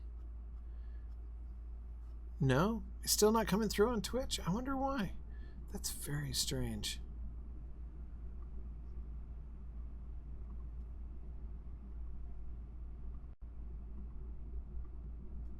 I suppose so. Yeah. Weird. I have no idea why it's not picking up your mics through Discord. It should.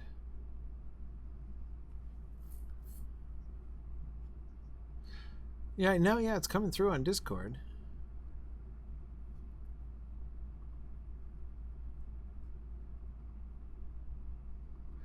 I think there's some, there must be some kind of subtlety with this.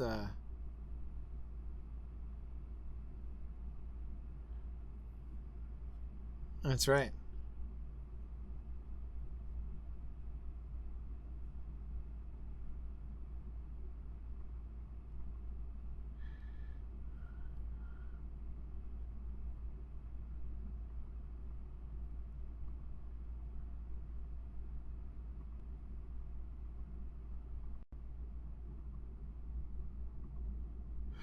Sorry, I'm like playing around with my audio now, trying to figure out.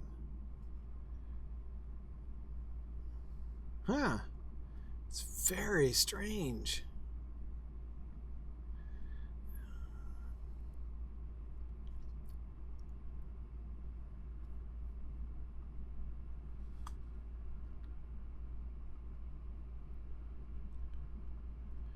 What, the chickens?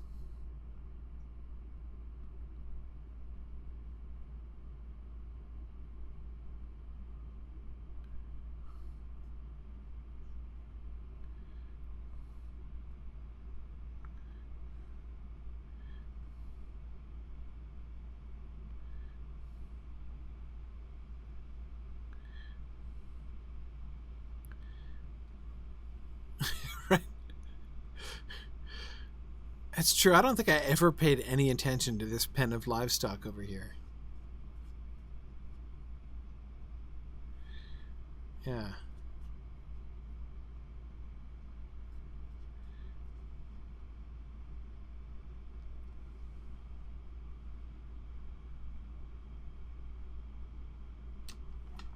Calandam, and I'm like, deer in Calandam? Yeah, just over the bridge. I almost ran over one today. Over the bridge. That's right, just over the bridge. Mm-hmm. I found the snowman. I found the snowman in Neredlund too. Oh. Yeah. All right. We ready to go? All right, we're ready to go. I'm ready to go. All right. Okay. Well, you better lead because I don't remember the road we were talking about going up. I think is different than the one. Oh, roving threat. Oh, that's because I got talked to. I was a roving threat close by. So how close is the roving threat to Estildine? I would have thought I was safe in here. The reason I think it came up is there's a person to talk to here in Estildine, I think. Oh, yes. Yeah. Yes. You know, the one that actually opens it up for you. Okay. I see. Yes. And they can hear you on Twitch now, not because I fixed the problem, but because I cheated. So. What'd you do? I just unplugged my earphones. Oh. So they're now hearing you through my... No, I mean, the last several weeks, I have successfully channeled the Discord audio through into Twitch, and it's just not apparently functioning right now. But anyway, okay. But here we are. All right, so we're heading down. So if we just continued north here to the mountains, there's a pass in the mountains to the north up there, where you can get through into Angmar, and there's lots of worms and fire drakes and things, lots of nasty things, as Gollum would say. But we are going to go the other way, because I want to go actually like through the gate into Angmar, right? You know, the big because over here is where they hung up the big "Welcome to Angmar" sign, right? There it is. I can see the "Welcome to Angmar" sign from here. Yep. So if we're going to enter Angmar, I want to do it properly. By the way, interesting. You know how I'm saying this because the night sky is up. You know how pretty much everywhere in Middle Earth the moon is full, everywhere we go. In northern Mirkwood, it is not a full moon. Really? And I finally figured out probably why it wouldn't be a full moon is because if it was a full moon, you'd see Durin's door, right? And the side of Aragorn. That's part of it, yeah. Well, see, I got confused because I was thinking Mirkwood and I thought Lothlorien. That's not at all connected because I remember Lothlorien. Well, in Lothlorien, time passes differently. Right. Because I don't think Thranduil has the same sort of powers over time. Okay, here we are. There's the guy with 2 elbows in his left arm.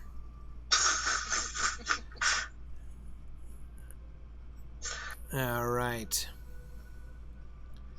Back to the road. All right, so we're getting some... This guy just creamed some guys. Oh boy, these guys! Look, they're chasing her. Oh yeah, somebody's in trouble here. Okay, all right, we're safe again. Okay, so we look at the hang. It's gotten darker, right? So we've entered into gloom. Yeah. So I'm backing off a little bit so we can get that effect again. It's all cloudy and dark, and it's gonna. There's the stars, right? Okay, so now the stars are out here. So we can see it from the distance here. It's a nice moonlit night. But then the gloom descends as we approach, and we can watch the stars actually vanish before our eyes here as we move. Right? We're getting closer. Interesting, it faded sooner. Yeah. Plus, if you have your music up, as I noticed, as we get where it gets dark, the music there it is. There it is, yeah. Partly stars, mostly void. Yes. Yes, lots of clouds. We can barely even see the gate in front of us now. Okay, so we have the guards and stuff around, which is kind of interesting. But we already looked at the guards, and the people that we see here, are all either the one of two kinds, right? We've got the hillmen, and you may remember a long time ago, we looked at the where the hillmen were living, not too far from here, right up on another hill over there. We saw their stronghold in an old ruin. However, they seem to have decorated this road with skeletons in cages, which is, well, it's not attractive, but it's effective. How would you characterize the message that you're sending when you set this up? Is this like abandon hope, all ye who enter here? Yeah, that seems like a good paraphrase. If you were dead, you'd be home by now. I like that. That's great. Yeah, so I guess my question is this designed to be a deterrent in like a Roman sense, right? Like, you better mind your P's and Q's or else you're going to be next in the cage? Or is this trying to warn people off, like, don't come here or else we'll kill you? I think it's just ornamental. It's just kind of the mood, right? We want to establish, that ties everything together with the two elbows and the forbidding rocks and stuff. Right, I suppose. Yeah. It's very them. It really is. I mean, I think that they really do justice to this whole hanging skeleton look. Now, this is this is a Hillman tent. We saw this before, or one like it. Oh, and we have a white factory over here? Looks like it. Yeah. And of course, this is exactly like the one that we just saw in the Chetwood in Bree. Exactly the same, even down to the same shades and things around the swirly rune-covered rock here. The fact it's giving you a fear migraine. Right. Exactly. Yeah, we're getting some serious dread going on here. Okay, so now the road itself, interesting. The road is getting broader, not because it's better traveled, but because, see, here it still just looks like a path through the grass, right? Like people travel it a lot. But then we get to here, where the dread increases. And at the moment that the dread increases, the ground gets all cracked and like it looks like nothing can grow here. So again, this is not like this is just the place where people have worn the grass down by traveling on it. It's blighted. It's blighted. Yeah, and I love how that boundary is it's associated with the dread, right? As you see, I cross back to the path, and my dread, well, it did decrease. There it is. My dread is decreasing now that I'm standing back over here, but then the dread ratchets back up here as soon as I come back into this area. So scary. We have the desolation. Right, exactly. We have the desolation, like the desolation of Smaug, right? The kind of effect that evil things have on the land, which is a common feature in Tolkien, is something that they're clearly sort of working with here as we get closer and closer to the Angmar border here. Wait, JJ, you see black creepers? Where are there black creepers? There's roots right under my feet here. There's roots all over the ground, like some parasitics leaching all the nutrients from the ground. I thought those were cracks, just like cracked right earth. Right here where I'm standing, you can see them. Where? Right here on the ground. I must not have my... Oh, those. Yes, those are quite different. Yes. It's weed choked, yes. I think. It does look like snakes. Wow. Watch out for snakes. You don't think that these are you don't think that these are come in leprous this way. growths that feed on rottenness, do you? No, probably not.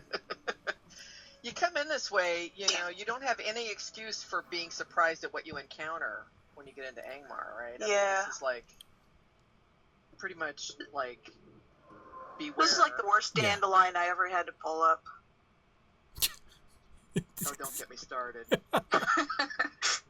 Anyone with lawns knows what I'm talking about. And yes, it's evil. See the dandelions they have here. Oh my god. So, speaking of blight and desolation, Yeah. oh, that is interesting. Okay, so let's. I wanted to. Okay, that's just a rock, huh? Okay. Yeah, I can't seem to find any sources for the roots. I mean, this one's under a tree, but this one's under a rock. For a second, I thought I was falling in a pit there, but it's actually just a pool. Gross. And there's more of those creepers on the cliff on the far side of here. Yeah. Jeepers. Do you think that that's meant to be once living, thriving things that have now died and withered, or do you think that this is some kind of twisted and pernicious growth that like kills other living plants and things like that?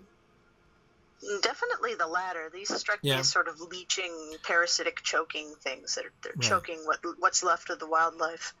And notice how they look like the things carved on the White Factory chimney here. Oh yeah. That's interesting. Yeah, they do. Maybe it's symbiotic of the evil. Yeah. Yeah. Boy, these cages certainly do show the way.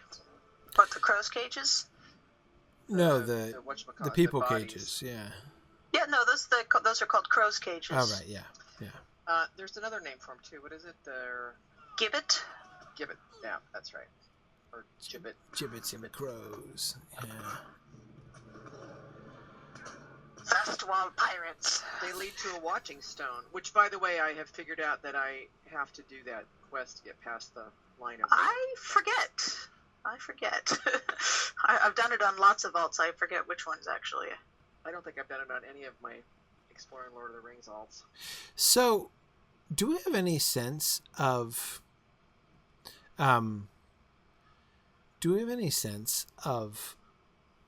what function these things have? What are we meant to I mean, I've been kind of jokingly calling them white factories ever since Grifflet was exploring the ones that you see in Gartha Garwin, and that they seem to be like as if they were like the sites where the whites were being raised or animated or whatever. But here we don't, though they still look the same, we don't necessarily see anything like that. They don't seem to have any utility. No, other than to evoke Tolkien's descriptions of Isengard and Mordor having sort of satanic chimneys of foul smoke. This is almost like an earlier, like Bronze Age version of the same thing. Right, and we've got say that same idea of like the evil polluting the land, right? This sort of dark satanic mills. Yeah, noxious, exactly. Noxious fumes being spewed out and all that. They do kind of look like altars in Arwen. I agree with that. And the creepy glowing rune stones in the middle. Tony's wondering if it could be necromancy at work. Maybe. Not unlikely. Although all these guys in the cages are kind of out of luck, Well, or candidates for, because if you're, I don't know.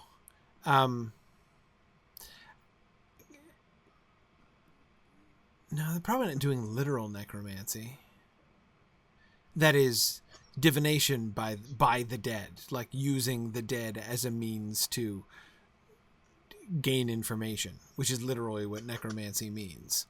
Well, we know that the ward spires of Angmar, the warding statues, they have some sort of cursed item inside them that gives them the sort of dark evil power. I think it tethers a soul to them or something like that, or some sort of evil spirit to them. Mm-hmm. That could be what this is for. It could be making more of those Watcher stones. Right, maybe. I mean, certainly this sense that we've been getting as we've been getting closer to the border of this sort of more and more pervasive power of evil. If in, other places like Gartha Garwin, what we saw seemed to be, places of like where evil magic was being centered such that they were,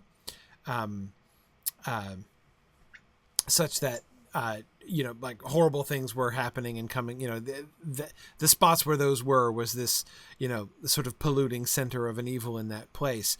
The fact that it's alongside the path either way, it does really kind of suggest to me that that's the purpose of the skeletons in cages in the first place, right?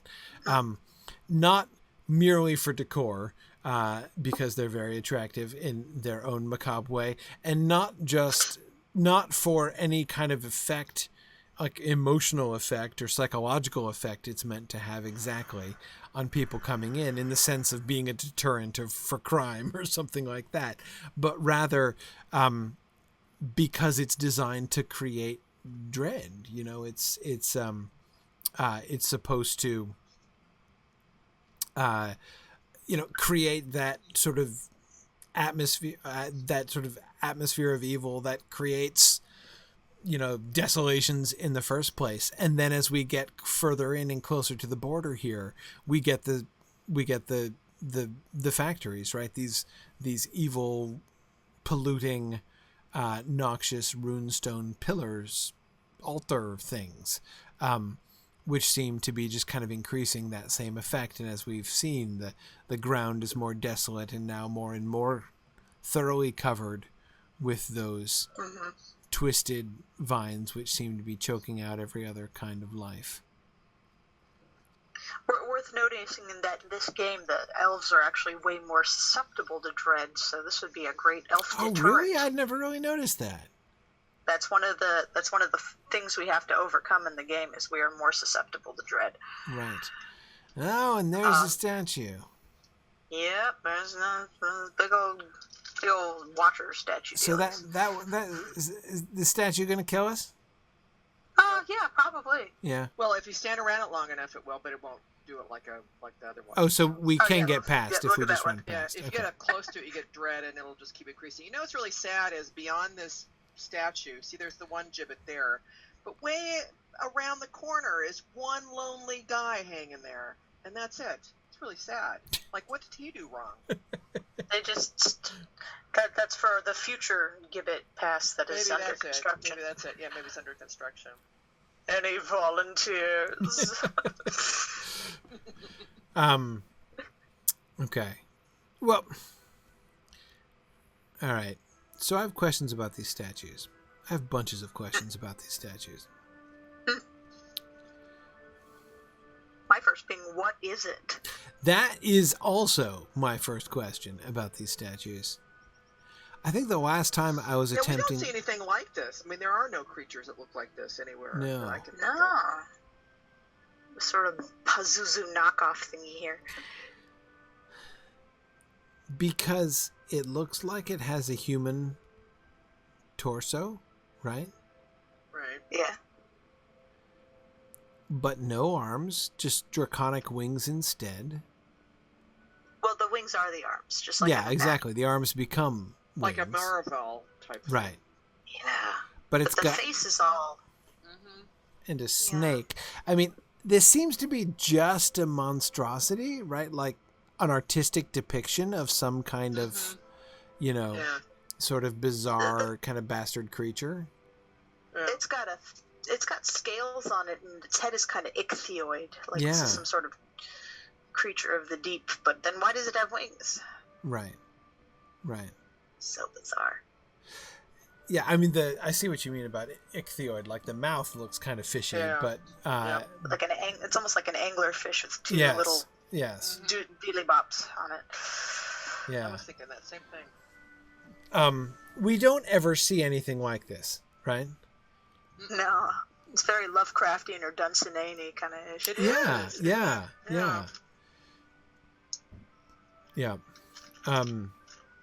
Dunsananian. Dunsanian.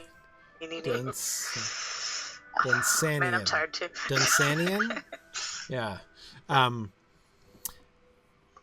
Yeah, Ponty and I like that idea that, like a creature from the depths of the world, right? Like, the world is gnawed by nameless things, right? So that the idea that there could be something like this.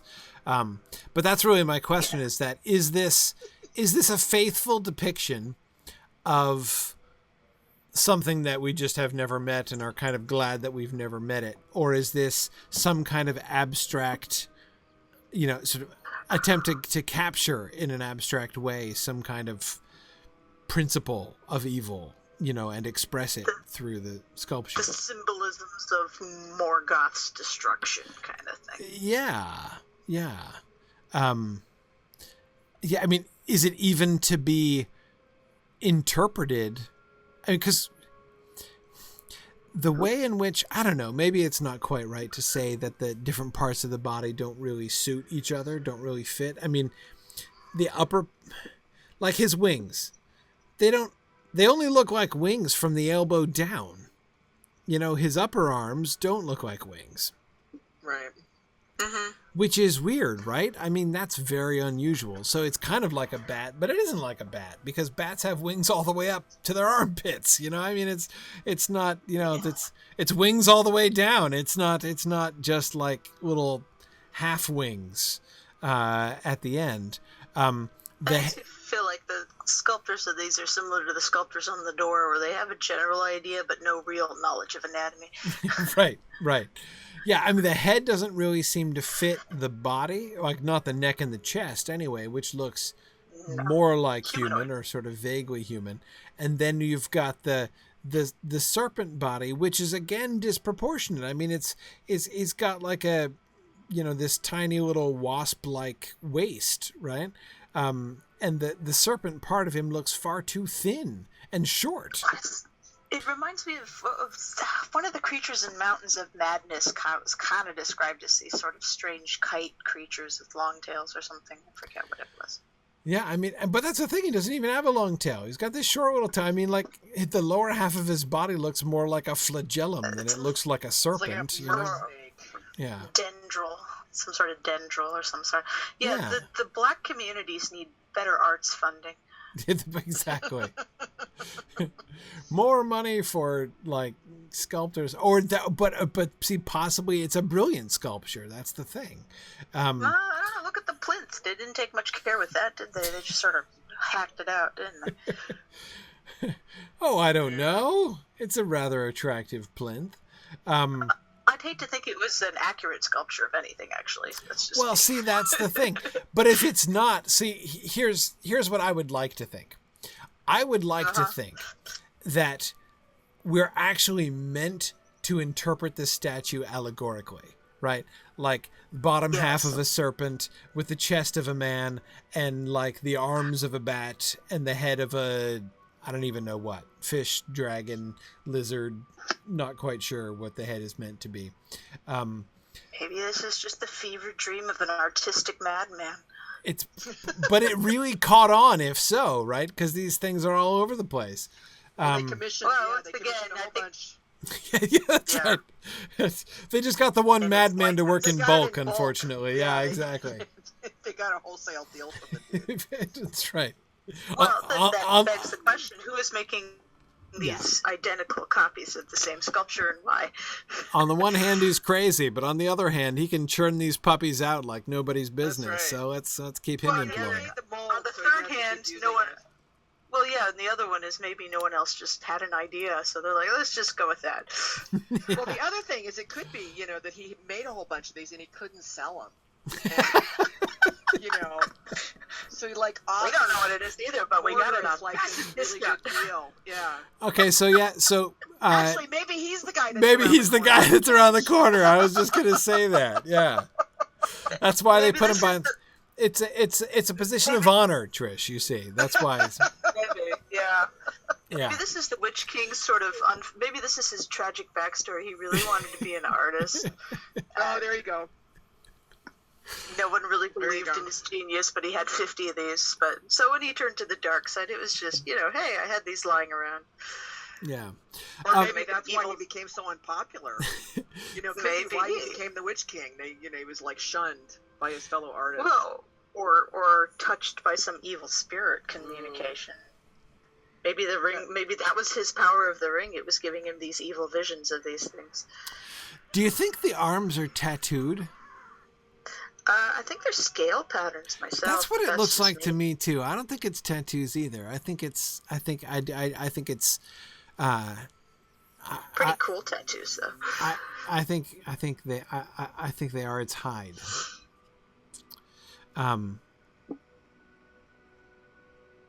Once again, indicating that this thing doesn't really seem to have a home in land, air, or water.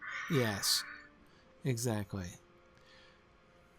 Do you think it's... I think the Witch King had something to do with the architecture of this, though. Something about it, just, and the fact that it's uniform and it's all over the place and it's pretty much the powerhouse behind, the evil in Angmar really makes me think that the Witch King had a lot to do with the design and construction. Like, this is something he was ordered or, inspired or something or other to create, given his visions of the darkness. Okay, and does it strike anybody else that it's called an ancient watching stone, and yet it seems to either have no eyes or its eyes are closed? It's got eyes. It's little itty bitty weird. Right. They look blind though. They look like exactly. They look scaled over or something. They certainly don't look at. You don't get the sense that you're being watched, right? When you stand under this thing, especially with the way that his head is facing up, right? He looks like he's... The dread But the dread does indicate that we do feel like we're being watched. This is making us scared and paranoid. Right.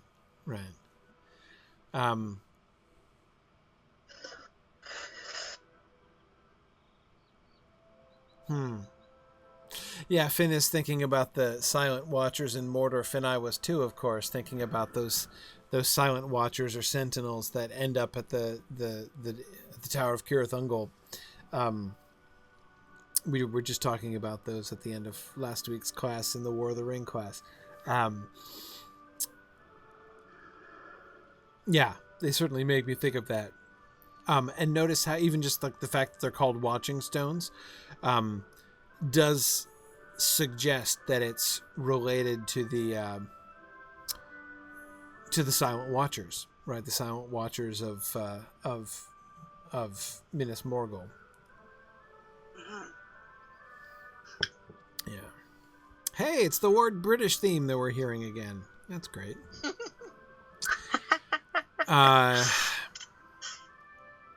Okay. Anyway, it's time to go pretty soon, actually. Let's actually cross into Angmar, shall we?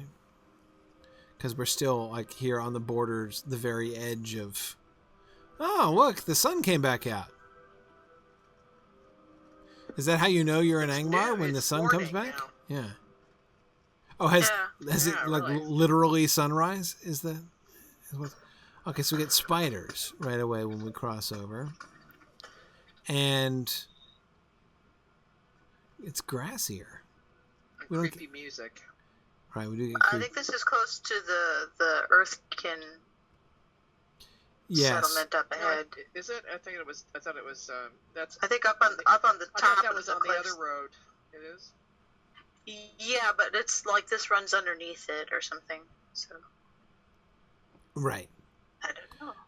This is the false sense of security path. Okay. Look at the trees. Well, the trees here are quite lovely. I mean, I wouldn't want to build a summer home here. But seriously, I mean, like, that's a nice tree. This looks like a tree from the North Downs. The path is still all cracked and blasted, but it's got what? Growth? Moss, it looks like, on either side there. It's tough stuff though. These cedar trees or something like that, you get in kind of sand blasted, salt blasted places, and these weeds look pretty scrubby and awful. So this is tenacious life here. Yeah. These cave claws are bigger than I remember them being. Yeah, those cave claws. Those are the jumbo variety. Yeah. I was trying to do. I think it was. Doing one of the quests or something like that, and suddenly all the grass is over my head, and I'm going, what? Yeah. How did I do this before? Grifflet has that problem too. Well, because like the last time you were in that area, there probably wasn't tall grass. That's right. Yeah, that's right. That's the new grass they put in the starter areas. Yes. Yes, and hobbits do get lost in the grass much more easily. Of course, I'm especially conscious of it, trying to pan my camera around to look at things when I'm streaming with Grifflet, and it's like half the time, oh yes, from every angle, I can't see anything but grass. Yeah. Oh, I forgot about this area with the siege machines. Yes, the orc siege machines. Oh, and there's another statue. Yeah. You can see him in a different light. Oh, I see him. It looks so weird in daylight. It does. Up, here we go, watching stone. Huh. Ooh, what's over there? Hang on a second. I mean, okay, yep. Siege engines, catapults. This is the entrance to the Merrivale Valley, right? The Merrivale in here? Yeah, remember that cave? There's that cave that they're all in. But this I think taking the road the other direction, we get up. We go up to where the Earthkin are.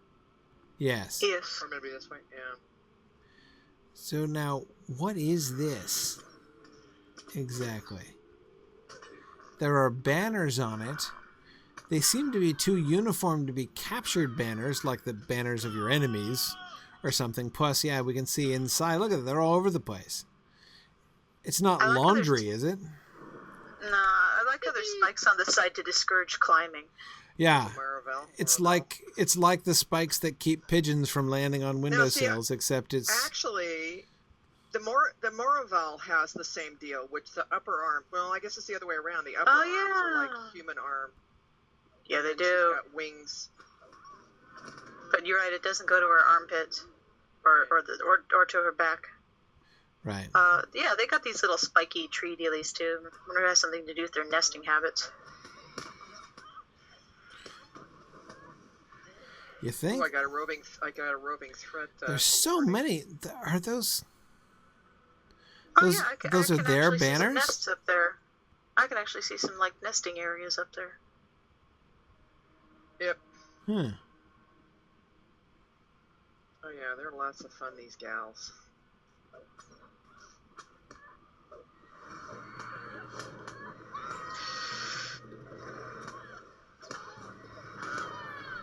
Okay. Yay, congrats whoever just leveled up. Yeah, I'm still... yeah, look at that. They look like nests up there, don't they? Yeah. This must be their roosts. And their laundry's hanging out, too. Well, yeah. That's what it looks like. Laundry day in the Merrivale cave. Exactly. Again, they look like banners, but... Actually, it looks kind of like what they're wearing. Yeah, it kind of does, but maybe it's like bowerbirds. Maybe they're building up their roost to attract a mate, with pretty things. Maybe it is their laundry. Hang on, I want to examine the garments of a living one. Okay. Oh, notice that all the banners are red too. It's just like go inside here. There's bunches of them. Oh, are there? Yeah. You already went. Yeah. Okay. All right, let's go. I like how everything's red. It is like the bowerbirds who only collect blue things for their nests. Right. Let's see. Oh, yeah, look at them hanging from their feet there. So, I don't know, she seems to... Oh, man! I I've never seen this before. She seems to be haven't? wearing. Oh, yeah. She seems to be wearing gray. You're just running in there, aren't you? There's a whole bunch of quests that you do in here. Oh wow! I've never seen this area. She's got this. Man, I was crazy strut like going a chump. on. She does have wings like that. Yeah. Yeah, her upper arms are human upper arms.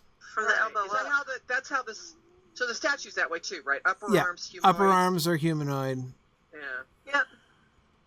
I know there's male versions of this though that look a little more animalistic. I wonder if the Watcher's more based on the male version. But if you look at how she's hanging too, you could see how her, you could get that sort of serpentine look for the bottom part of the. Kinda. A little bit. Those are definitely talents, though. Yeah, well, she's whatever she is, bat-like or whatever, from the knee down and from the well, it's not exactly the knee and the elbow. It's like just above the knee and just above the elbow. I think the male version had the bat ears, though, like what we see on the Watcher statues. Where are the males? I think I've only seen them in Moria. Oh. Oh, here they come. Oh, great. Who set that off? Well, I think there's got to be some folks with us probably that are lower level, yeah. Pulling probably. That's okay. Yeah, that's what we're here for. Place. Just looking to see if there are any glad boys. You showed that to me. Oh, wait, so here she's. I call dibs on the dead guy. I'm a terrible corpse looter. She's special, Don't forget to loot the corpses. I'm really bad about that. Yeah, it's like I'll go out of my way. Someplace like Aragorn is terrible. Yeah. All right. Oh man, I haven't made it there yet. Whoa. I'm still. What's that? She said, "I will bathe in your blood." Yeah. Yeah. Like you do. Oh, these are dead goblins. Look at that. Oh, wow. Didn't even notice that. Now we know why everyth's red. Yeah. These trees are kind of creepy. They certainly are. Yeah, these look like some of the diseased cedars we have with rust in them. Yes. Yes. They do look like diseased trees. Yeah. There's actual bats in here, although we're killing them. Oh, great! Like bats. a you major. Can see them up here. They're up here, flitting shriek. Yeah, they're kind of cornered by a major boss over here. Anyone want to lend a hand? That would be great. I was just looking at the major boss. Please admire her all you like while you help me. Oh, okay. Okay. All right. She's dead. My queen, I have failed you. Oh. But if you look up here, there's actual bats. So she isn't the queen. So who is the queen? I don't know. Oh, giant troll here. Check that out. Yeah, that's what I was looking at that before too. Yeah, right here. So we got the goblins and the troll. Huh. I think that'd be a little hard on the teeth there. You'd think. So where are we? I think we've discussed this before. Where we're thinking that they are getting the Merrivale from. Are we thinking Thuringwethil is the original sort of inspiration for these guys? I've got to think so. Yeah. I mean, there's really no other candidate, really. Yeah. The fact that there was a female vampire who probably really was a bat. I mean, Thuringwethil is unlikely to have had humanoid form. Right. Mm-hmm. She was a bat. That's what vampire means in like late 19th century terminology. To call, like when Dracula is called a vampire, that's metaphorical. You know, like he's like a vampire bat. You can hear, I mean, in the book Dracula, you can hear people using the word vampire in the sense just meaning a bat, you know, that sucks blood. But anyway, so yeah, it seems to me pretty clear that whenever Tolkien uses the word vampire, that's what he means. But yeah, I think that, you know, so they're kind of taking license with that. And and why not? My only question is, can the Merrivale fly? I mean, I don't get the whole I've got wings from the elbows down deal. I mean, it seems wildly impractical. But... It's almost like it was an evolutionary benefit to have the wings, but then they just sort of outgrew it and they became vestigial or something like that.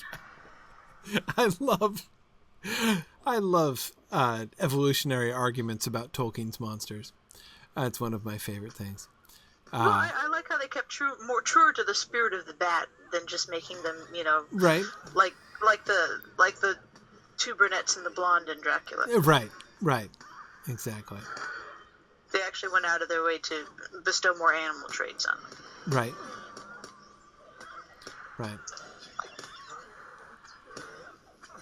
Cool. All right. They really are scary looking. I remember running into these by accident on the first try, and that was scary. Right. Yes. This was not a favorite. Oh, wait, we have a deceased person here. We have a downed person. Does anyone have the ability to bring them back? I do. Have that. Okay. Where are they? Right here. Oh, they're there. The pie-eating champion. Yeah. All right. Okay, well, I should... I guess he went away. Oops. Yeah. Did you miss him? Oops. Well, no, here he is. Okay, I got him. Oh, you got him? Yep. All right. Well, anyway, I was about to say we are about out of time. I think we should probably end here. Well, as we're like surrounded by by slaughter here in the here with the Merrivale. But we should probably end here. We will continue our explorations further into Angmar and see if we can learn anything more about the artistic trends and circles in the greater Angmar region. Thanks everybody for joining us. I'm looking forward to exploring more Angmar. And thanks everybody for joining for class, and I will see everybody next week. Tomorrow night, War of the Ring class. Knock on wood, there's a chance things might go poorly. I've got a whole bunch of things going on tomorrow, and there's a non-zero chance that I might be delayed such that I can't get back in time for class. But we'll see. Most likely it'll be fine. I'm still planning on it. Anyway, so I'll see you guys tomorrow night or some other time soon. Thanks, everybody. Good night. Bye. Thanks for joining me on this epic exploration of The Lord of the Rings and of Standing Stone's video adaptation of Tolkien's story. If you are having even half the fun I'm having on this journey, I hope you will consider supporting the project by donating at signumuniversity.org/fund.